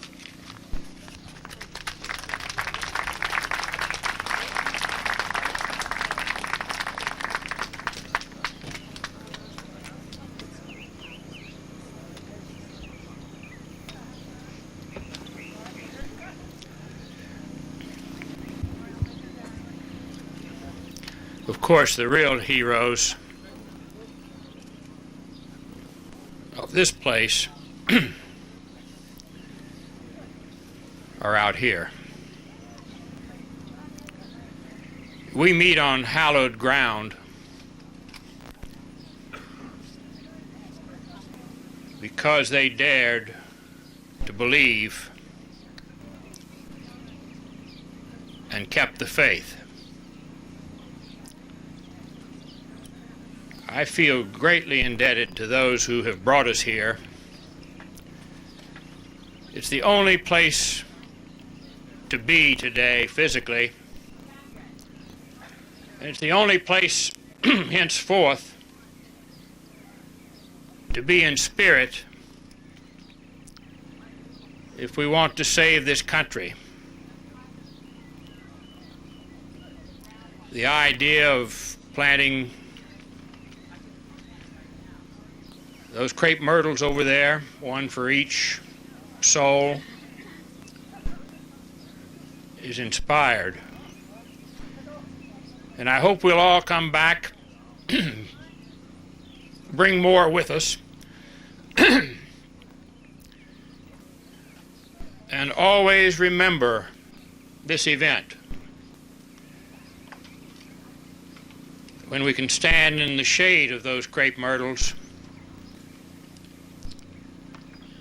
and breathe the fragrance of their blossoms. We're told that the long struggle for freedom is between memory and forgetting. It is absolutely essential that we remember what happened here. Not enough has been said about those who gave their lives. They were religious people.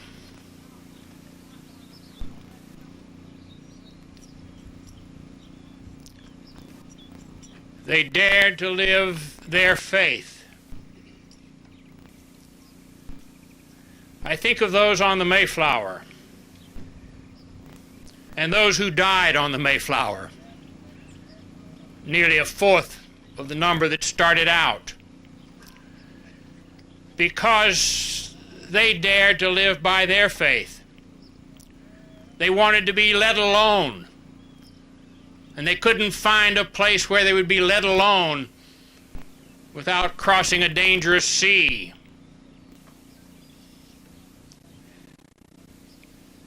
One of our great justices, Louis Brandeis, said that the right to be let alone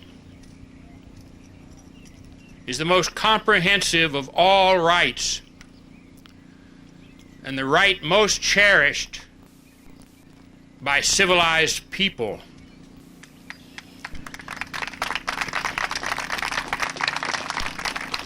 Was it too much that they wanted to be let alone? Of all the whys about the government's conduct, the first question is, why were they here in the first place? They had no right, no business here. And all the little whys are subsidiary to that. We have to try to understand what happened. In fact, my sermon today will come from the Gospel according to St. David Koresh.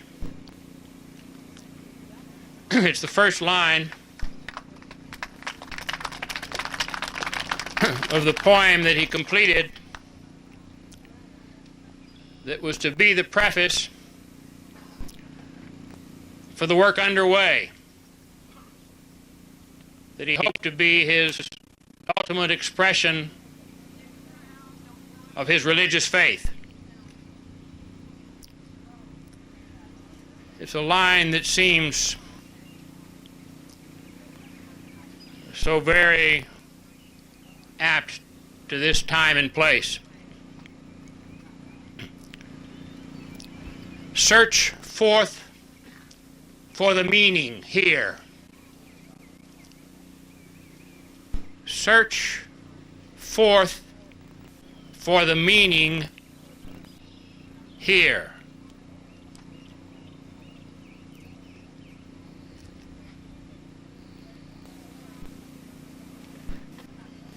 There were three general acts of our government that were criminal in their conception and in their execution. And the rest is detail. The ATF, knowing of the presence of little children, of women and men in a church center, planned and partially executed a paramilitary attack. No other explanation of what happened is possible, and we know it.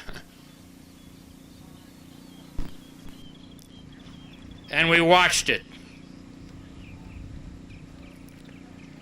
And then we watched the long, lonely days in which our government deliberately inflicted, in violation of all humanitarian law, the Universal Declaration of Human Rights, cruel, degrading, and inhuman punishment on all of the occupants of that church, thinking of every way they could to torment them out of their minds and out of their faith. And admitting it in their reports. There's no need to recount all their cunning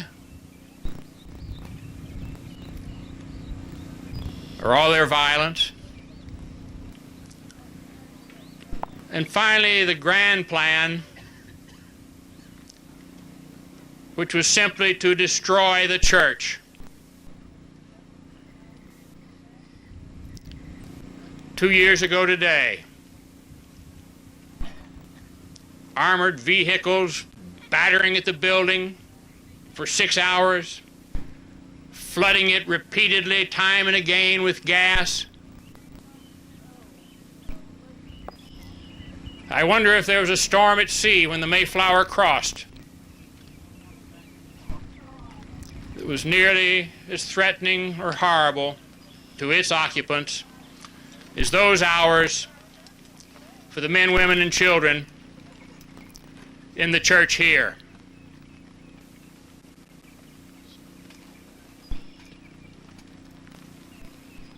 And the fire this time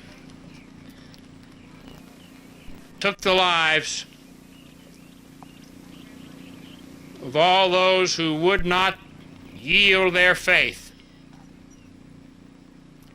When you think of what they suffered through all the days of torment and the hours of direct assault and violence, and they gave their lives.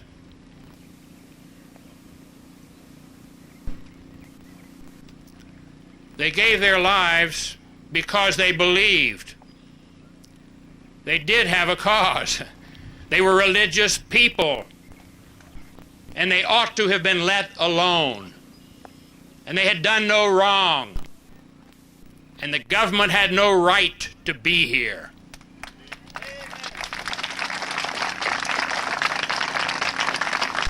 And it is for us, the living, to see that they have not died in vain. Let me tell you, it's not enough to only say that we failed. The struggle goes on. And we can yet see the fruits of their struggle and the good of their lives. It's imperative that you and I persevere relentlessly until every person in prison is free, out of prison, their innocence established, until there is a special prosecutor and prosecutions of the people who violated the rights of this church and its members and took their lives. The integrity of the Constitution and the laws of the United States depend upon our doing that. We cannot run away from it. There has to be accountability. Those people would be alive. They would be praying right now, and it would be a better world, except for the mad violence of our government agents, and we are responsible for their conduct, and we have to hold them accountable. And the truth must come out. The great hope for the civil actions is not money. Our materialism is one of the great flaws of this society. We measure everything by the almighty dollar. But these plaintiffs don't want money. They want truth to prevail. They want principles of law to tell the government, thou shalt not violate the rights of the people to be let alone. You cannot murder your own citizens with impunity. You will be held accountable. And finally, on this hallowed ground, there has to rise the monument chosen by the members of the church. The church goes on. I hope it will be a living monument. Another church from which music and love and children laughing will come forth. I hope it will be on this site. And I hope it will tell the governments of the world to renounce violence against their people, to respect all of their rights, the first being the right to be let alone,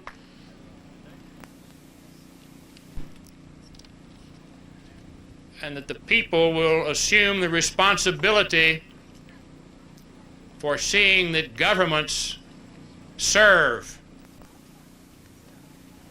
and not destroy their purpose and their lives.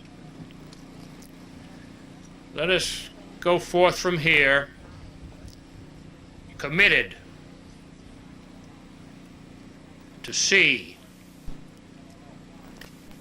that these beautiful souls shall not have passed in vain. Thank you.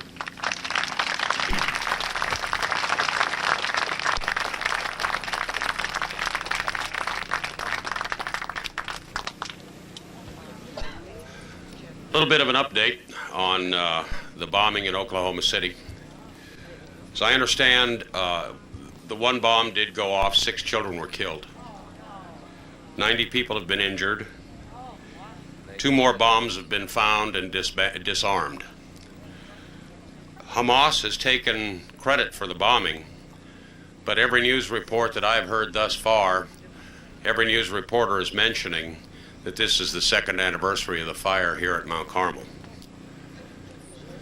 People here at Mount Carmel have nothing to do with it. Yet the news media, it seems as though they can't forget. So let's pray for those 6 little children that lost their lives. And let's pray for the 90 people that are injured up there. We're going to take a short break right now. For just a few minutes. We were going to wait until about 1 o'clock this afternoon, but we're going to take just a short break. And then we're going to begin our afternoon service, the memorial service, and the planting of the trees. So if you'll all stick around, we'd certainly appreciate it. And those speakers that spoke this morning, we'd appreciate it if you would come up here. I guess they want to take some group pictures, and then we'll take a break here for a little bit. Thank you very much, ladies and gentlemen.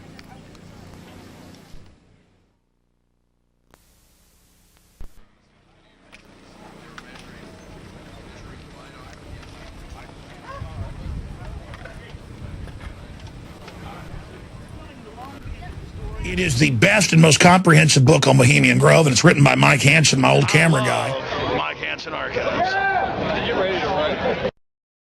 Hello, folks. This is Jeff Davis with the legendary Jeff Davis Show from Central Texas, USA. And I love Mike Hanson Archives. Peace out, baby. Automatic weapons, helmets on, dressed in black. I don't know if you can interpret ATF or whatever on there, but I would think that I would be a little bit concerned about somebody's going to try to use some deadly force on me. And I don't think I'd have the courage to step outside as Mr. Koresh did when this thing started to approach you peaceably. But yet the lead started to fly, and you can argue back and forth about who started, I guess. I just like to know, though, what happened to the door? The very piece of evidence that would have proven what shots came from where. You see, that's crucial. There it is. See, I'm no dumbass. I know a thing or two about the law, and I know a thing or two about evidence. And that was a very, very important piece of evidence that seemed to come up missing somehow. Now, another question I have, your use of deadly force policy at the ATF, can you just kind of, in 20 words or less, can you tell me what justifies the use of deadly force in the ATF? Is that what the question is? Yeah. Yeah. Deadly force is to protect the lives of other people, to protect the lives of your fellow officers, and protect your life. Okay. It's Now, imminent danger. Okay. Second question here, and I'm done. Did you order a bulldozer to knock down a wall in a house that you knew had women and children in it, perhaps injured individuals? Did you order that? Did I order it? Yeah. No. Who ordered it? I have no idea. Again, now I come back. You were there 1,100 feet from there. 1,100 yards. 1,100 yards. You could have jumped in a pickup truck, drove up there, and tried to stop what was happening that day. No, because when it started, I was at home. I drove. No, wait a minute. You said you were 1,100. I was 1,100. I drove from my residence once I saw it on TV, and I drove up there, back up there. I was not there when the thing started. No. I just have a real problem with the violation of posse comitatus there. I have a real problem with the fact that gas was used, gas that was widely known to be carcinogenic. on kids. And you people in the federal government want us to believe that you care about our children. You've got to be out of your minds. And I'm going to leave on this. I do hope that you people in the federal police organizations, I do hope you'll stop and remember from time to time that I know y'all got a herd of y'all out there. You could blacken the horizon. But we got 300 million firearms on our side. And I think one or two of us know a thing about pulling the trigger. And if it comes to a shooting war, we're going to protect ourselves. We're going to back you up all the way. But I still hold true to the fact that if I saw a coworker or I see another human being, I don't care what he's wearing, and he's over here and he's going to illegally use deadly force, I'm prepared to put a round in his head. And I don't care who he works for. And it's a damn crying shame that there weren't a bunch of us around back then to surround you bastards and take you down. All right. Thanks for coming, sir. My name is John. First of all, I just want his official position. He is here officially. I would not believe anything that the ATF or FBI says at this point. My question, sir, is listening to your comments, you seem to be really dangerously ignorant of what all's going on.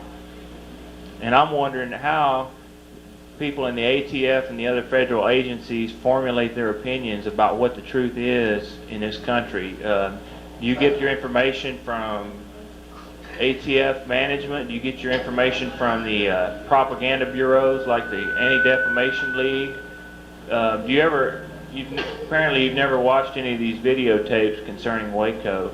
So my question is, it seems like it's real dangerous, the lack of knowledge that what I see you guys have. Okay. Lance, How do you formulate your opinion? I formulate my opinions just on my own. That's it. Agent Littleton. Yes. Now, this is a classic thing. We saw this in the Nuremberg trials in '46 in Europe. We saw Germans, SS, and also regular army saying, oh, it was my commander and his commander and that commander, and I was just there doing my job.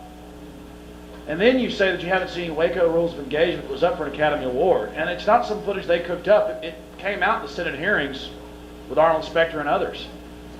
So to sit there and to say that you haven't seen the footage, even the third generation, it's very obvious. They have one of the inventors of flare technology who works for the Pentagon, they're saying, well, this is automatic weapons fired, and then they lay a schematic down and show where all the machine gun nests were.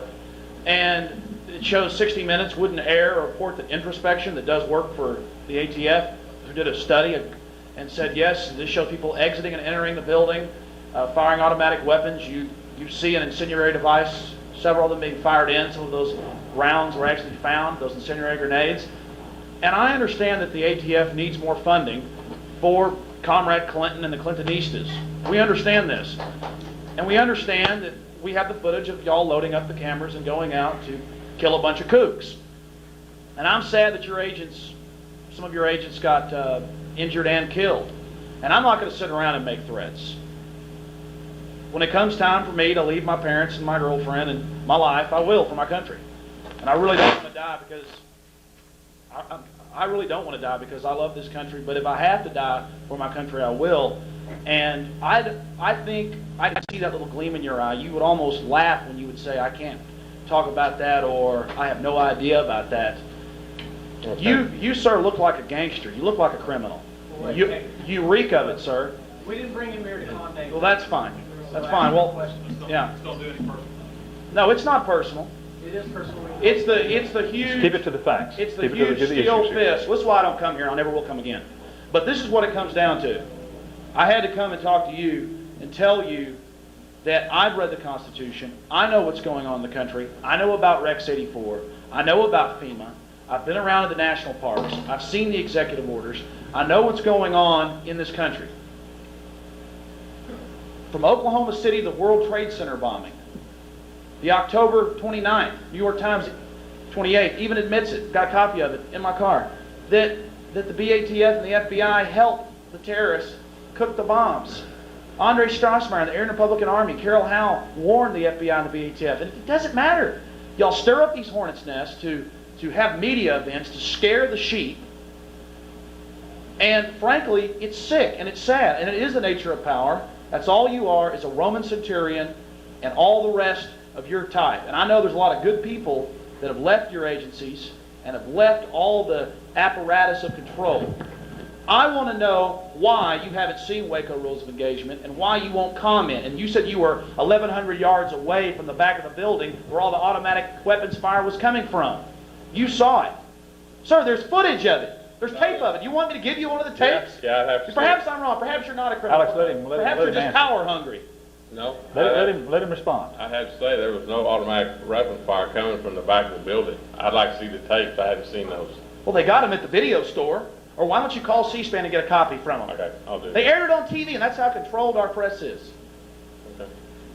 You scare me. Seeing our local police training with you guys with black ski masks, and we've gone up from 390,000 police officers to 490,000 police officers, and they're building helicopter bases here in Travis County.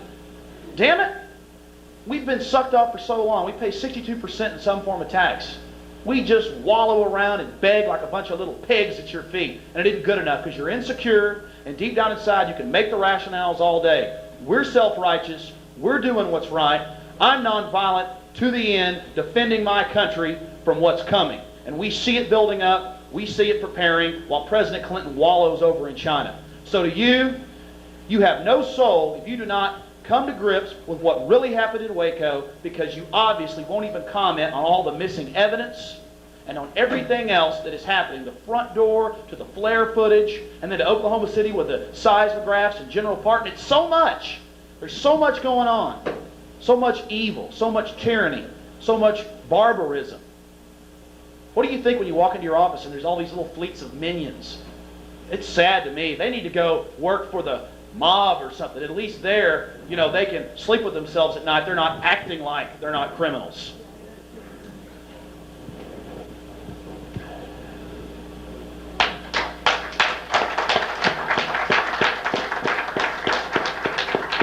Being short, I shall lower the microphone. I do acknowledge you for being willing to stand there and take the heat. It's not easy to stand in front of a jury of your peers, which we are right now, sir. We are judging you, and we are judging the group for whom you work, with whom you work. I heard you say early on that in your opinion, the people at Waco got what they deserved. Did you say that? I could have, yes. I think that for you, one human being, for all these, you want to comment on it? Yes. If I said they got what they deserved, what I meant was they caused it themselves. Did I say that? They brought it themselves. I didn't say that. Okay. Reno did. I don't. I'm just. Reno said, maybe it was Reno who said that whether they brought it on themselves or not, you have children that were killed by their very own government. And that's you.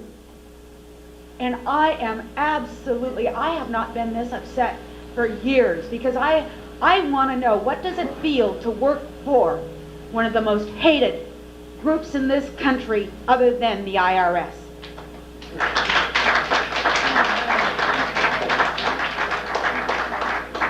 How you doing? Fine. Glad you're here. Thank you. I've got a couple of brief questions. It was stated during the hearings, the congressional hearings, doesn't matter who the congressman was, everybody knows. The question was put before them, did the FBI fire one shot? The answer was no. Go closer to the mic there, Robert. The answer was no. I'm asking you, to your knowledge, did the FBI fire one shot or 1,000 shots? When? The FBI? At Waco. After they took over? Yeah. I have no idea. All right, second question, sir. Do you know if there were any foreign troops on that soil? To my knowledge, there were no foreign troops on that Were soil. there any United States of America forces armed forces, Army, Marines, that type there? On the compound grounds and in the area? Not that I know. I don't know. How about in the vehicles? No, not that, no. Sir, I think we can prove that to be a lie very easily. You asked me what I know. I'm telling you what I know. Right. Again, I'm That's not all we can do, Rob, all-seeing. is tell you what you know. All I can answer is the question. On any of this stuff, if y'all can do anything you want to, all I can attest to is what I know. Yes, sir. I'm trying to help you. I was about to say I will give you a copy of rules of engagement. Okay. Lastly, I'm having a lot of trouble controlling myself. You have to forgive me. I'm an ex-recon Marine, and I was in the jungles of Vietnam. I dove out in the middle of the night into a jungle in Cambodia and Laos and did some things for this government that went against all the rules and regulations of warfare. I can believe this could happen at Waco. Do you honestly think, sir, that that was a fair thing to do at Waco? In your heart? Your heart, sir. I would like to know your heart. To serve the warrant? To go through the whole thing, to kill people in the manner that they were killed. And I know what it's like to suck that gas into my lungs. You know, I want to know your heart, sir. I don't care who was right or wrong. I want to know your heart. Thank you. Again, they were supposed to come out and they didn't come out. I have no. Yes, ma'am. You said you were 1,100 yards in back of the property, is that correct? I can understand being the hilly country. Well, first of all, I want to know, have you been back to Waco since that time? Have you been back to see any of the damage that was done? No. Nothing left. Yes, there is something left. There are the tank tracks on the concrete. There are incendiary flares on the concrete. Yes, there is something left. I can understand that you wouldn't have seen the automatic machine gun fire from your vantage point because that is hilly country and probably you didn't have the best advantage. You did, however, see the two tanks, did you not? Mm-hmm. Did you not see the two tanks ramming the building? Yes.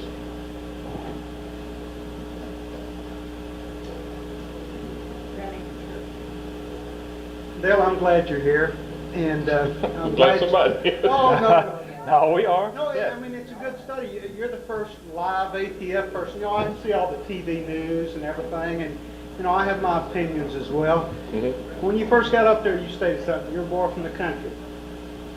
There's a lot of country boys in here, and ladies, too. I should say that. Mm-hmm. Take your coat off a second. Let's get, no, seriously, take it off. I mean, let's get down here. I mean, it feels like a pecking order, you know, and we're not all up here to pick on you. We need to, we're Texans, we're Americans, we're human beings. We care about people. And we care about people. We're looking at for you too. You're talking the truth that you know it. Yes, sir. We're talking truth as we know it. Yes. But we're opening our eyes. We're saying, look at something besides what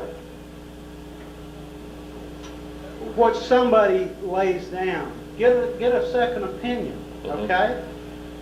And that's what I'm saying here. You know, people have asked you for an apology. We're not looking for an official apology. It was wrong for a human life to be done the way we did, whether it's ATF or whether it was the Branch Davidians or whether it was a pedestrian that got run over looking at the scene.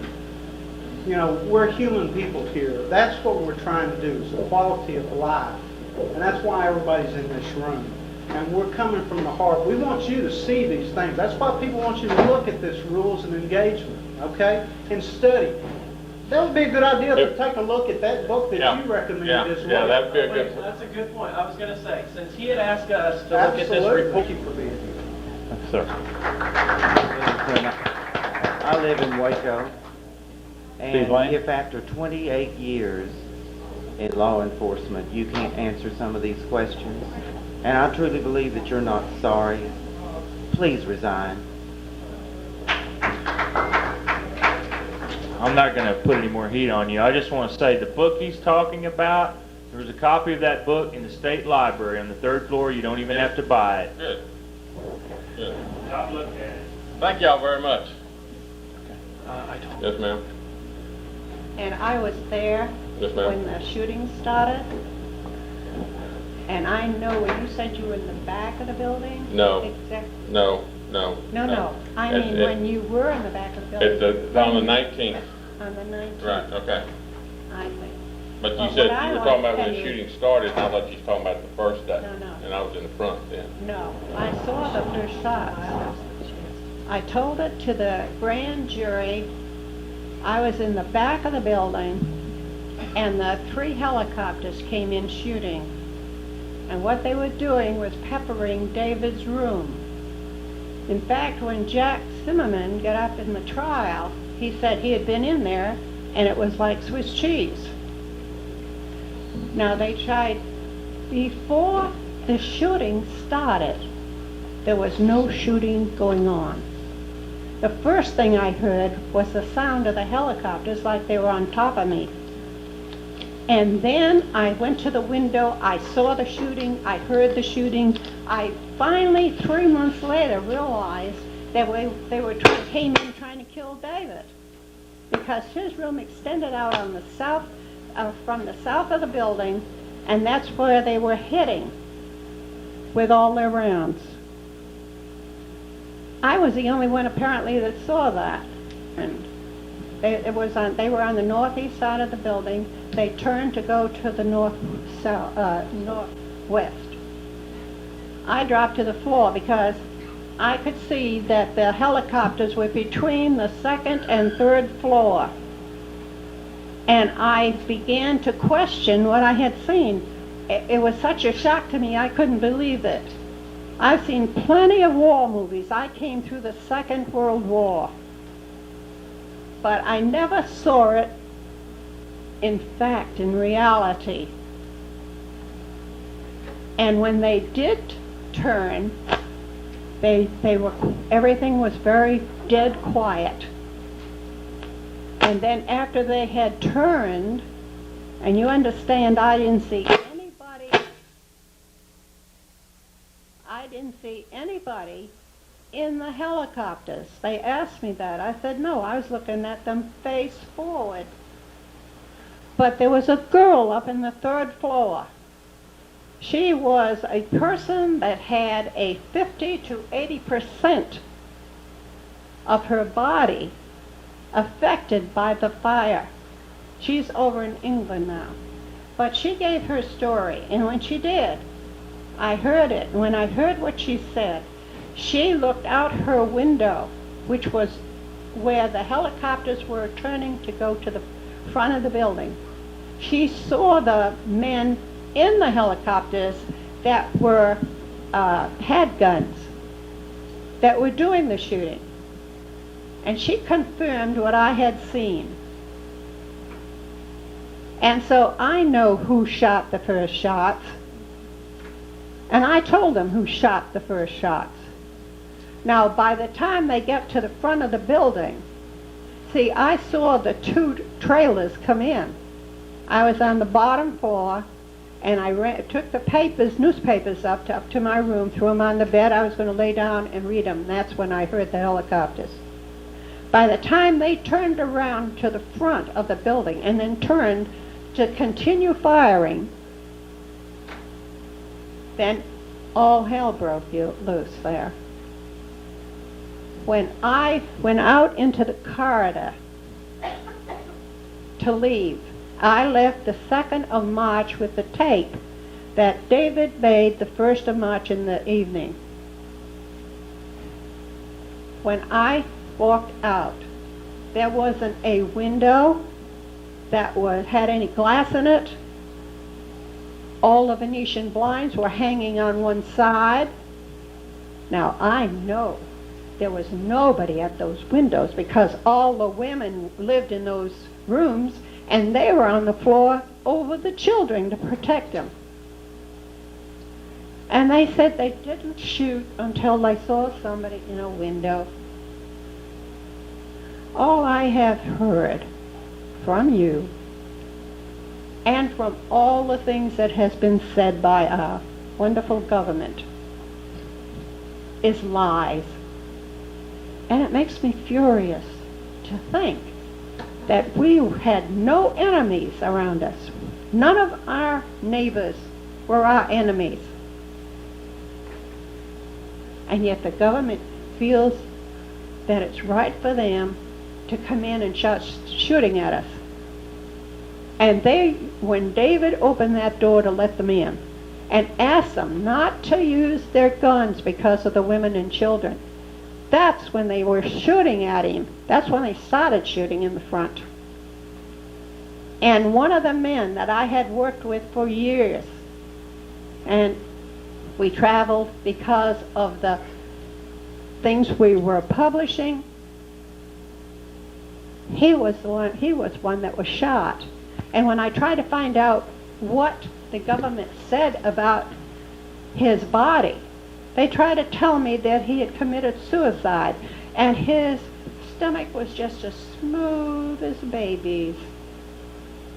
Yet he had 4 or 5 bullets in it, because I talked with one of the men that held his hand while he was screaming.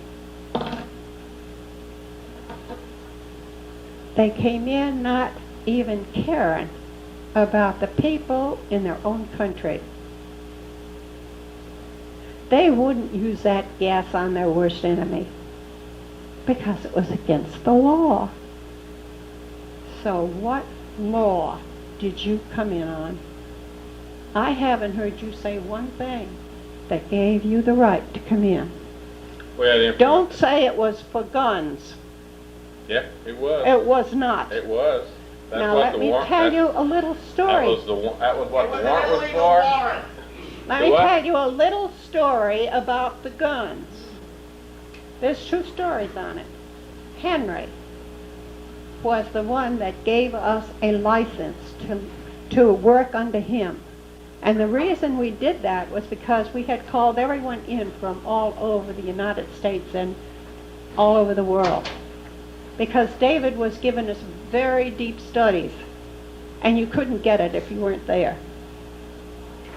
Now, they had gone over to check him. And when they got there, they saw David Koresh, David Koresh, David Koresh, David Koresh. And they said, "Who is this?" And he got on the phone and called David. And David said, "Tell him to come here. Tell him to come here. I'll show him. I'll show him." And do you know what the answer your brothers told him in the BATF? "Oh, we don't want to do that. We don't want to do it like that. We don't want to do it like that." They knew. You see, there were no guns there except the ones that had been shipped in a box. No ammunition, nothing there, just the plain guns. And you know you can't do much with a gun unless it has a bullet in it. And they were packed away. Nobody was pulling them apart.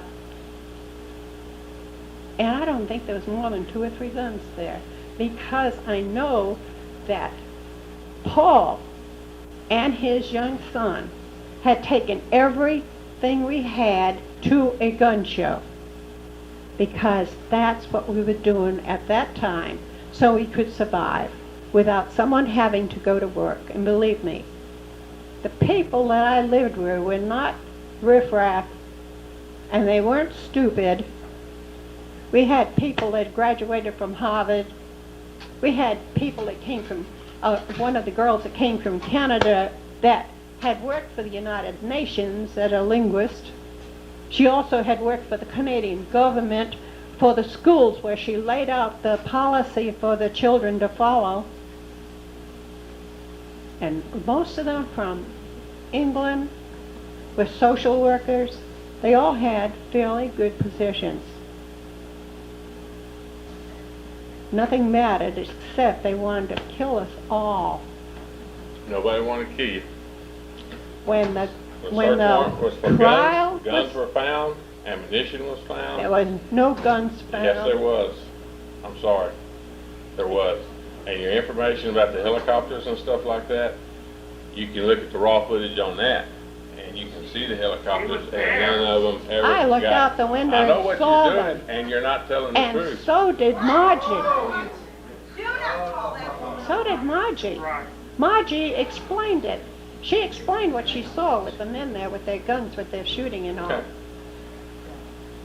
Anyway, I feel sorry for you. You're a sad human being. Yeah. And I hope that the day will come when you realize your position before God. That's all I have to say for you. Okay. One quick thing here. Now, I'm embarrassed to say this, but I have to go. I have kids that I have to go pick up from the babysitter, and I cannot be late. It was made very clear to me. And I really understand why you can't give opinions or say too much, because there is a civil case pending which involves the ATF agents. I don't know whether you're named in that case or not, but I understand that from an official capacity you can't say too much. You can't admit too much because it will be used in evidence, perhaps. I would like to believe the official reports that both the Treasury and the Justice Department put out in their review of the case, their so-called review of the facts. I have copies of both of them, and I was there, like yourself. To reiterate David's words on one of the negotiation tapes, he was very sad that there were agents that were killed. He was sad there were agents that were wounded, and I feel the same way.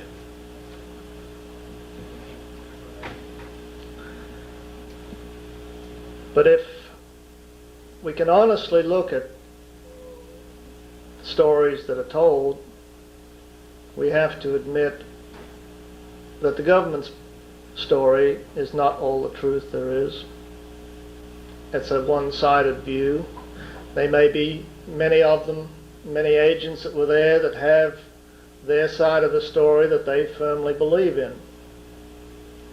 And there are survivors who have their side.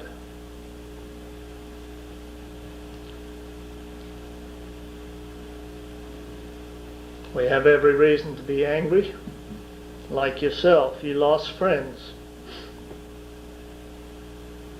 Somewhere in between, there's a balance of truth. Not just our side and not just your side.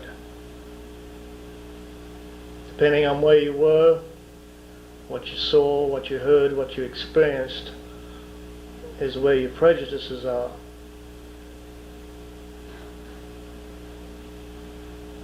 We hold no malice toward the ATF.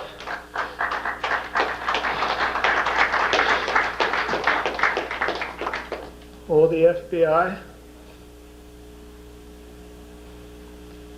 But we find it very hard to believe them and to trust them. Because if they were so right in the stand that they took and in the way they performed their task, they would not need the lies and the covering up and the losing of evidence and the delaying in the courts. They would be more than happy to have the truth come out.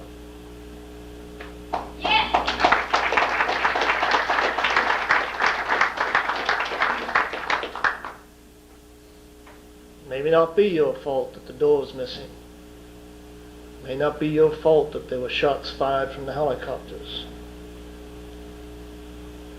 But I think, in all honesty, as a human being, you've been long enough in the Bureau of Alcohol and Tobacco and Firearms to have seen a lot of things that were wrong. Nobody climbs any corporate ladder without sacrificing principles. I don't care whether it's a business or a government agency or a law enforcement or even in a church. We see all kinds of things go on that are wrong, and there are those who turn their back on what is wrong in order to succeed, in order to get their benefits, their retirement, see their kids put through school, or whatever their excuses and their reasons are. The ATF is not without fault, the FBI is not without fault, and I am not without fault.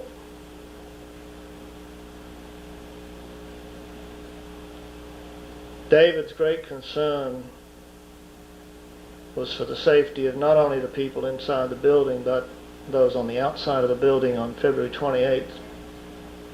It did not have to happen that way. The truth of the matter is very plain. David could have been approached prior to February 28th.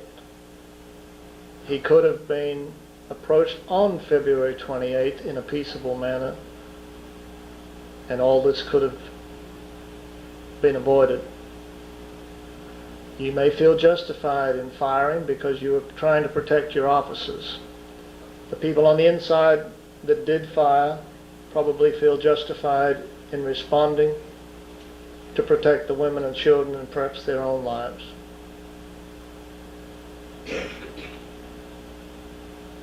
Volatile situation. I'm sure there was fear and panic and all kinds of feelings on both sides on February 28th.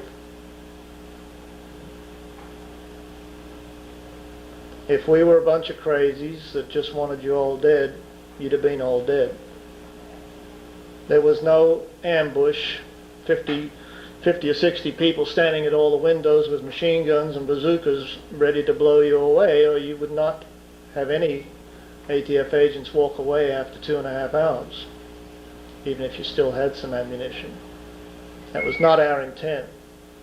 It was not our intent that there should be any shooting.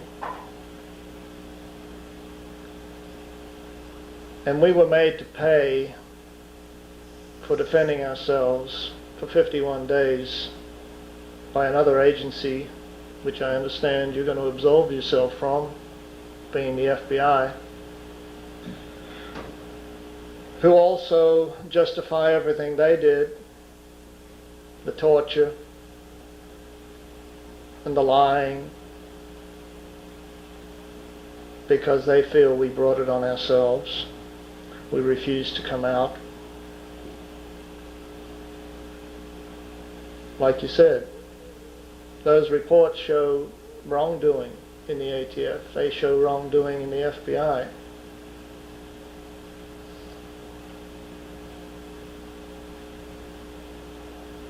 I don't believe myself that a court case in front of a jury where all the evidence could be brought out would be a terrible thing. We've asked for that, and the government, be it the BATF or the FBI, are stalling for all they're worth because they don't want it to go to trial.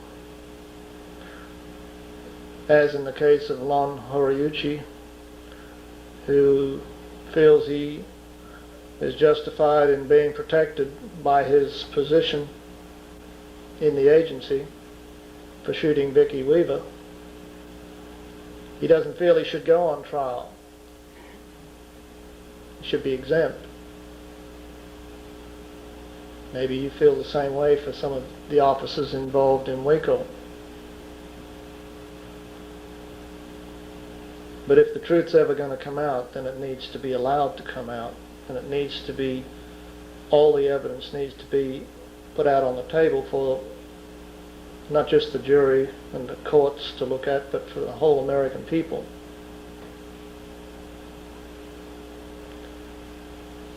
We cannot just tell our side, and you cannot tell just your side and come to the truth, because we're both biased.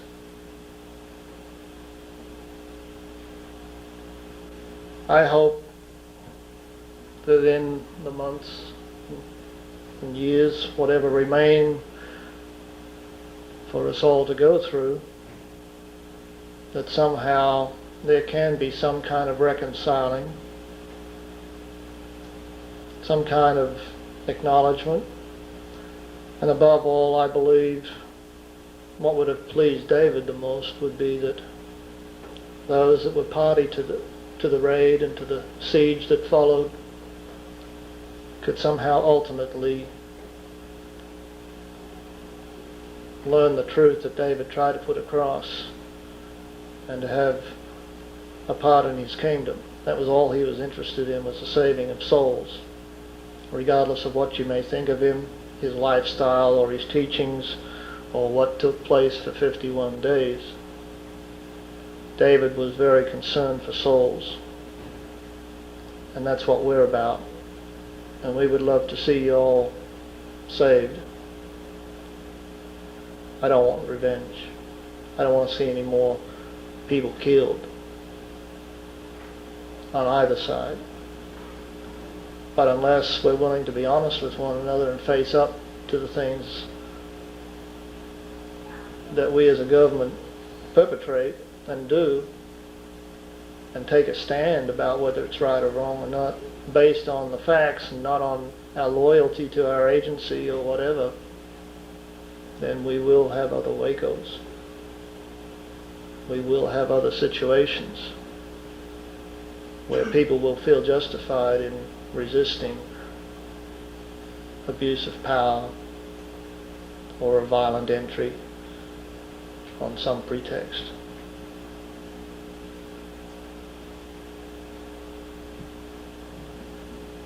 Let me just say in closing that I am sorry this ever happened.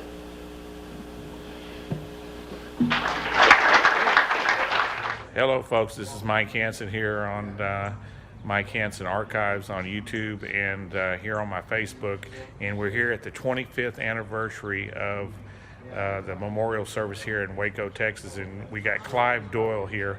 Can you tell us a little bit about what your thoughts are on the 25th anniversary here? It's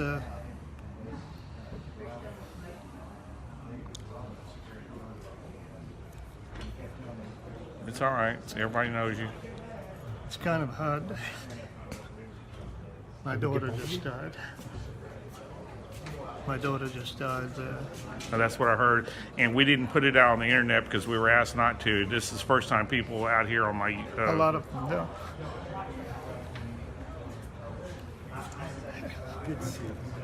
A lot of them don't know yet. That was your first daughter died at Mount Carmel, and this was your another daughter. This is my oldest daughter. It's my youngest that died in the fire. And Karen was coming down, had her plane booked. She was coming down for the memorial, and ended up dying in a head-on collision. A drunk driver. People up in Pennsylvania saying that it was deliberate, it wasn't an accident. Tried to run a cop off the road first. I guess the cop avoided it. Tried to run down another woman and she avoided it. Karen was third in line. So they say she died instantly, which is at least she didn't suffer too much. But seems like every year there's a few more to go. Yeah, it's just not many left. Clive, I'm so sorry for all the stuff that's happened to y'all, and hopefully it will get better. But you, like you always say, it's going to be better. It'll get worse before it gets better. Well, but once we're gone here, maybe. Well, you know, KRLD called me this morning. Well, what do you think the government's learned in 25 years? I said, nothing. Except don't have the press there filming everything. How are you doing? There's Desi. Okay, well, we're getting ready to start. Who do you got speaking this year? Phil Arnold, James Tabor, I believe, Catherine Lessinger, Mary Winborn wants to say a little bit. Oh, good. Oh, I can't wait to see her. So, A lot of people. All right, well, we're getting started here, folks. I hope y'all can make it here for the 25th anniversary here. And what's the address here? If they can still make it? 701. 701 Jefferson, Waco, Texas. Hope to see you here, folks. Come on, anybody want to come up here? All right, that's it. All right, who wants to lead it? Let Gene go. Go ahead. Yes, sir. All right. God bless the Republic.